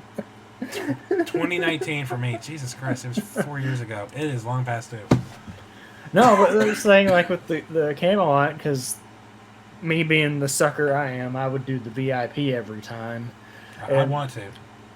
The last one I went to, they're like, "Man, you must be a good fan because you come to these every year." He's like, "I remember you." I was like, John, "Oh." Isn't that a fun feeling whenever like you go to meet like members of like your favorite band and they recognize you? Yep. I was like, "Oh." Like the first time I ever saw Skillet was at a Walmart Walmart acoustic show. Walmart YouTube show. And it was promoting Comatose, which was just coming out. My sister's boyfriend at the time found out about it and texted her, who texted me, and said, "Hey, Skillet's going to be at Walmart in Bartlett." Wait, what? Yep. So, went to the show, and I'm standing maybe 2 feet away. I'm leaning against, like, a pallet of, like, I don't know, something. I'm leaning there, I'm singing, I'm jamming out to every single song they do, blah, blah, blah. And there's a meet and greet at the end. Get autographs. So, we're going through the line. And the person before me goes, and John starts talking to his road manager. And I get to John. Like, I had just met, it was Ben, Lori, Corey, and then John. Like, Ben and Lori are no longer with the band. They're all doing their own thing now. But John stops talking to his manager. He looks at me and says, "Dude, I was watching this guy jam out the entire time. He knows our songs like awesome." I'm like, "Dude, this is my first time meeting you guys. You are my favorite band. I love y'all so much." And he like goes to like he like, "Dude, that's awesome." And he shook my hand, signed the picture, and I was like, "Ah." Yep. Well, the following year, I met them at what's 2006? So Winter. No, met him at Winter Jam. And he's looking at me. He's like, "Wait, Walmart show, right?" And I was like, "Yup, dude, what's up?" Oh, that's great. It's such a fun feeling. Yeah. But we're talking about like our favorite people recognizing us, and it being a positive thing. I've heard Lanny Pator say, like Lanny's like bad with his memory, like when it comes to like remembering faces and stuff. Unless you do something that really upsets him or pisses him off, or just you shouldn't have done. So Lanny has said, if I ever remember you, 9 times out of 10, you did something stupid. And I'm remembering you because you fucked up. And I'm like, well, shit. Oh, man. You're going crazy. I don't know what I would do if I ever met any of the Team 4-Star guys. Hi. I go to meet Lanny. "Hi, maggot." Oh, no, don't do that. And he'd be like, just what? And I would just break into like Cell and then the Krillin and then Guru. Half of those are Takas. I know. Shut up. Yeah. But yeah. I don't know. Man, I need to hit the gym again. I'm looking at my face and like how round it is. I look like a fucking egg. Yep. I need to fix my back before. I mean, I still go a couple times a week when I can. But I haven't been in at least 3 weeks, and I need to go back. This is one of those things. Like, I'll be honest, it's hard to keep the drive when it's just me going there. Like, I'll do it best I can. But can relate. I do my best when I have somebody to feed off of there, and I don't mean that like in a vampirical way. I mean that like a, You're right. If it was a vampirical way, it'd be a little bit different. Hey, you come here and give me energy. Nom. You are crunchy and good and taste good with ketchup. Oh gosh, but no, that would be. I miss my trainer/workout buddies. They're at another gym, and I'm not driving the extra like 5. You would think 5 minutes wouldn't be that big a deal. Oh, down that way it can be. But driving, here's the route from my house to the gym. It's just like, okay, here we go. The gym they're at, yeah. And it's just a straight shot to the other gym. But one, it's way too crowded there. And honestly, I don't really like half the machines. Yeah. So I'm just like, and this one is $5 cheaper than this one. Yeah, save. And this one has them, but this one has the better machines. So it's literally a toss-up of which one's better, which one to go with. And I went with this one because it's local and more convenient and better machines. Yeah. But I'm by myself, so there's that caveat. Therein lies the problem. Yeah, it's a lose-lose situation. It's got my favorite favorite cardio machine. Yeah. Like, the bikes in all the other gyms that I've been to, I hate it. Yeah. That's one of the things. But, I try to make up the difference. And it doesn't make up all the difference, but as far as, just being active throughout the day, I park literally, almost a half a mile plus some change away from where I work, so I can do the walk there and back in the morning and afternoon. And, doesn't help everything, but at least keeps me active. Something. It's something. But as far as the weight side of it, it's, I don't know. And that's the other side of it. I can't do the full thing. I can't do everything I want to do without another person. Yes, there are people there. I could be like, hey, come give me a spot or whatever. But it's I can't push past the limits of what I would like to, on bench or without something, because I'm not I don't want to be that person. Some stuff, if you want to go for PRs, you have to have someone spotting you, and then at that point you would rather have someone work out that you trust. Yep, exactly. So I'm looking at ABC, and apparently there's 2 more slots that they have. So yeah, I want to go down there. I don't know. This roster just doesn't do anything for me, so meh. Yeah, but I have more to it than that. You're down there, Bella's there, Cody's down there. I would actually see more people down there too. Mm-hmm. Plus, just the fun of the convention scene. But I don't know. If you came down, I wouldn't go to the ABC. I would just. I might buy a day pass and just go on a single day, but. Yeah, I don't blame you. I don't know. But no. It's been something. I don't know. Got anything? Got anything else? No. I feel like we're just stretching, just trying to go. Just stretching. We're just chilling. Well, we got on to a tangent about skillet and music and bands, and that's the fun. You never know where the conversation's going to go. So.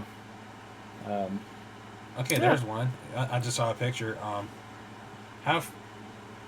Because we never actually go into it. What are you hoping for from Tenkaichi 4? If it is Tenkaichi 4, it could be a full-on remake. No, I don't think it'll be a remake full on. Or a reboot of the Tenkaichi series.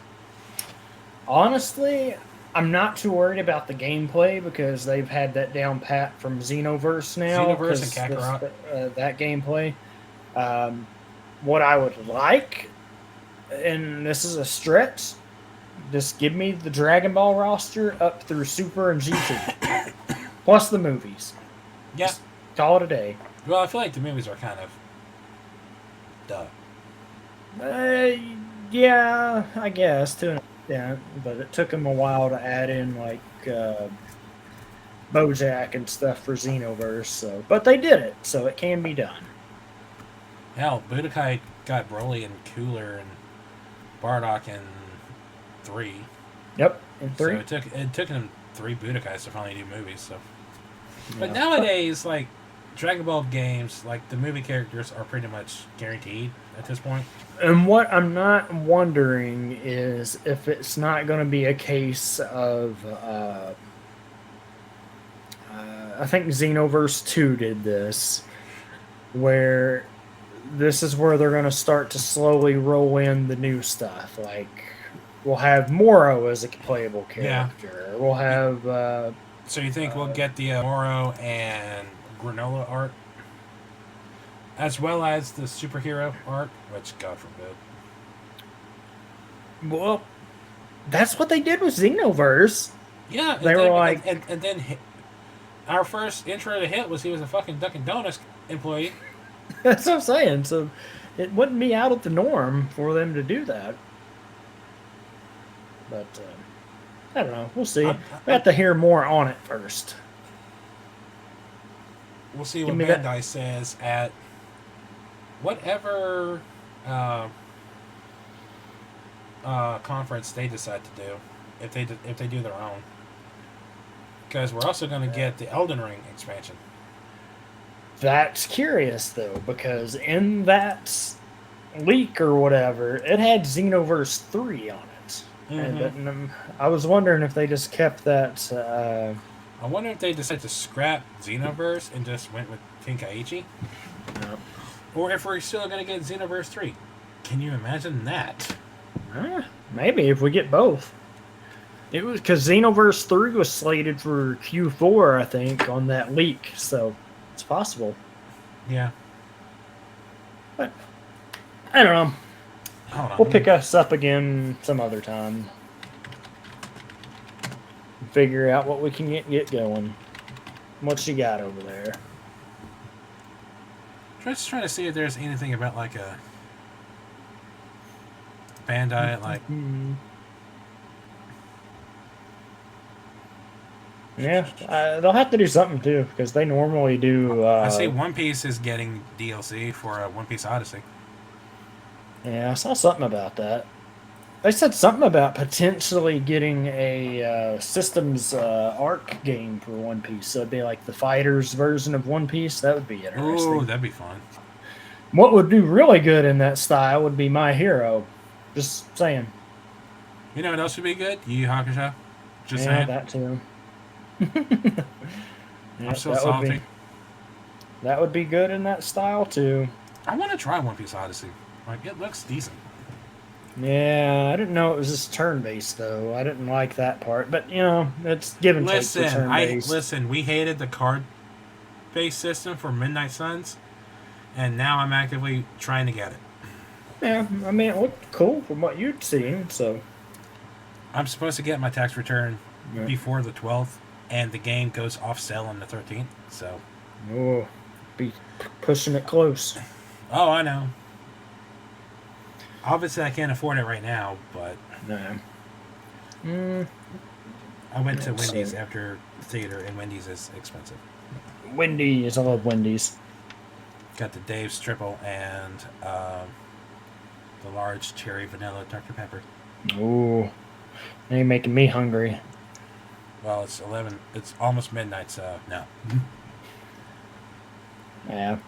I don't know, but, you know... I think that's a good point for us to wrap up for the night. And, yeah, it definitely is. We're talking about Wendy's and random whatever, so. Yeah, that thing. But hey, that's what I like about this. You never know where we're gonna go. You never know what the conversation's gonna have, and I like it. So, Yeah. Appreciate everybody stopping by. What you got on the docket for tomorrow, Nate? I'm trying Immortals Phoenix Rising. Ooh, okay. Good deal. The big change this week is Friday. There's no game because Resident Evil 4 is happening. That, and I'm trying Dead Cells on Tuesday. I've heard mixed things about it. It was never my cup of tea. It's on the PlayStation Plus Extra, and I'm trying to do this thing where I'm trying less AAA titles just to kind of see how they go. Because Redeemer, I fucking loved. Yeah. I had a blast with Redeemer. I need more games like that in my life. Yeah, you have fun with them, so I don't know. Let's see. And then obviously Mass Effect 2 on Monday. Mass Effect. And then Outer Worlds, Pokemon, and then whatever I come up with on Friday. And also Thursday, as it stands, this bastard is going to be on the Chaotic Podcast. I think I'm pointing in the right direction. Yeah. We'll be talking about the MCU Phase 4, Part 1. It'll be him. So if everything goes right, it's going to be him, Tony, Bella, and a newcomer to the podcast, Miss Leota. Ooh, exciting new people. I'm excited. We love having new people on there, get the opinions. Let's see. I'm trying to see who's live so we can spread some love. Let's see. I know you've got a few of these, but is there anyone that you're curious about? Curious about? Like thinking about reading or? I don't know. I thought about going to Leon since he's got. Looks like he started just a little bit ago. I saw that, right? This is fine. There's another playing that. Everybody else is kind of people I've been to recently, so yeah. Try to keep it spread up as best as I can. Your friend, Kamikaze's live. Kamikaze's live too. Did he go live? Huh. I'm just along for the ride. I'm just here, bro. No, I didn't even know Kitty was on, so that was interesting. Now, if I can get this to cooperate. So now that this is done, like Star Wars is done, what's next? To fill the Good question. Just Good question. Resident Evil until you beat it?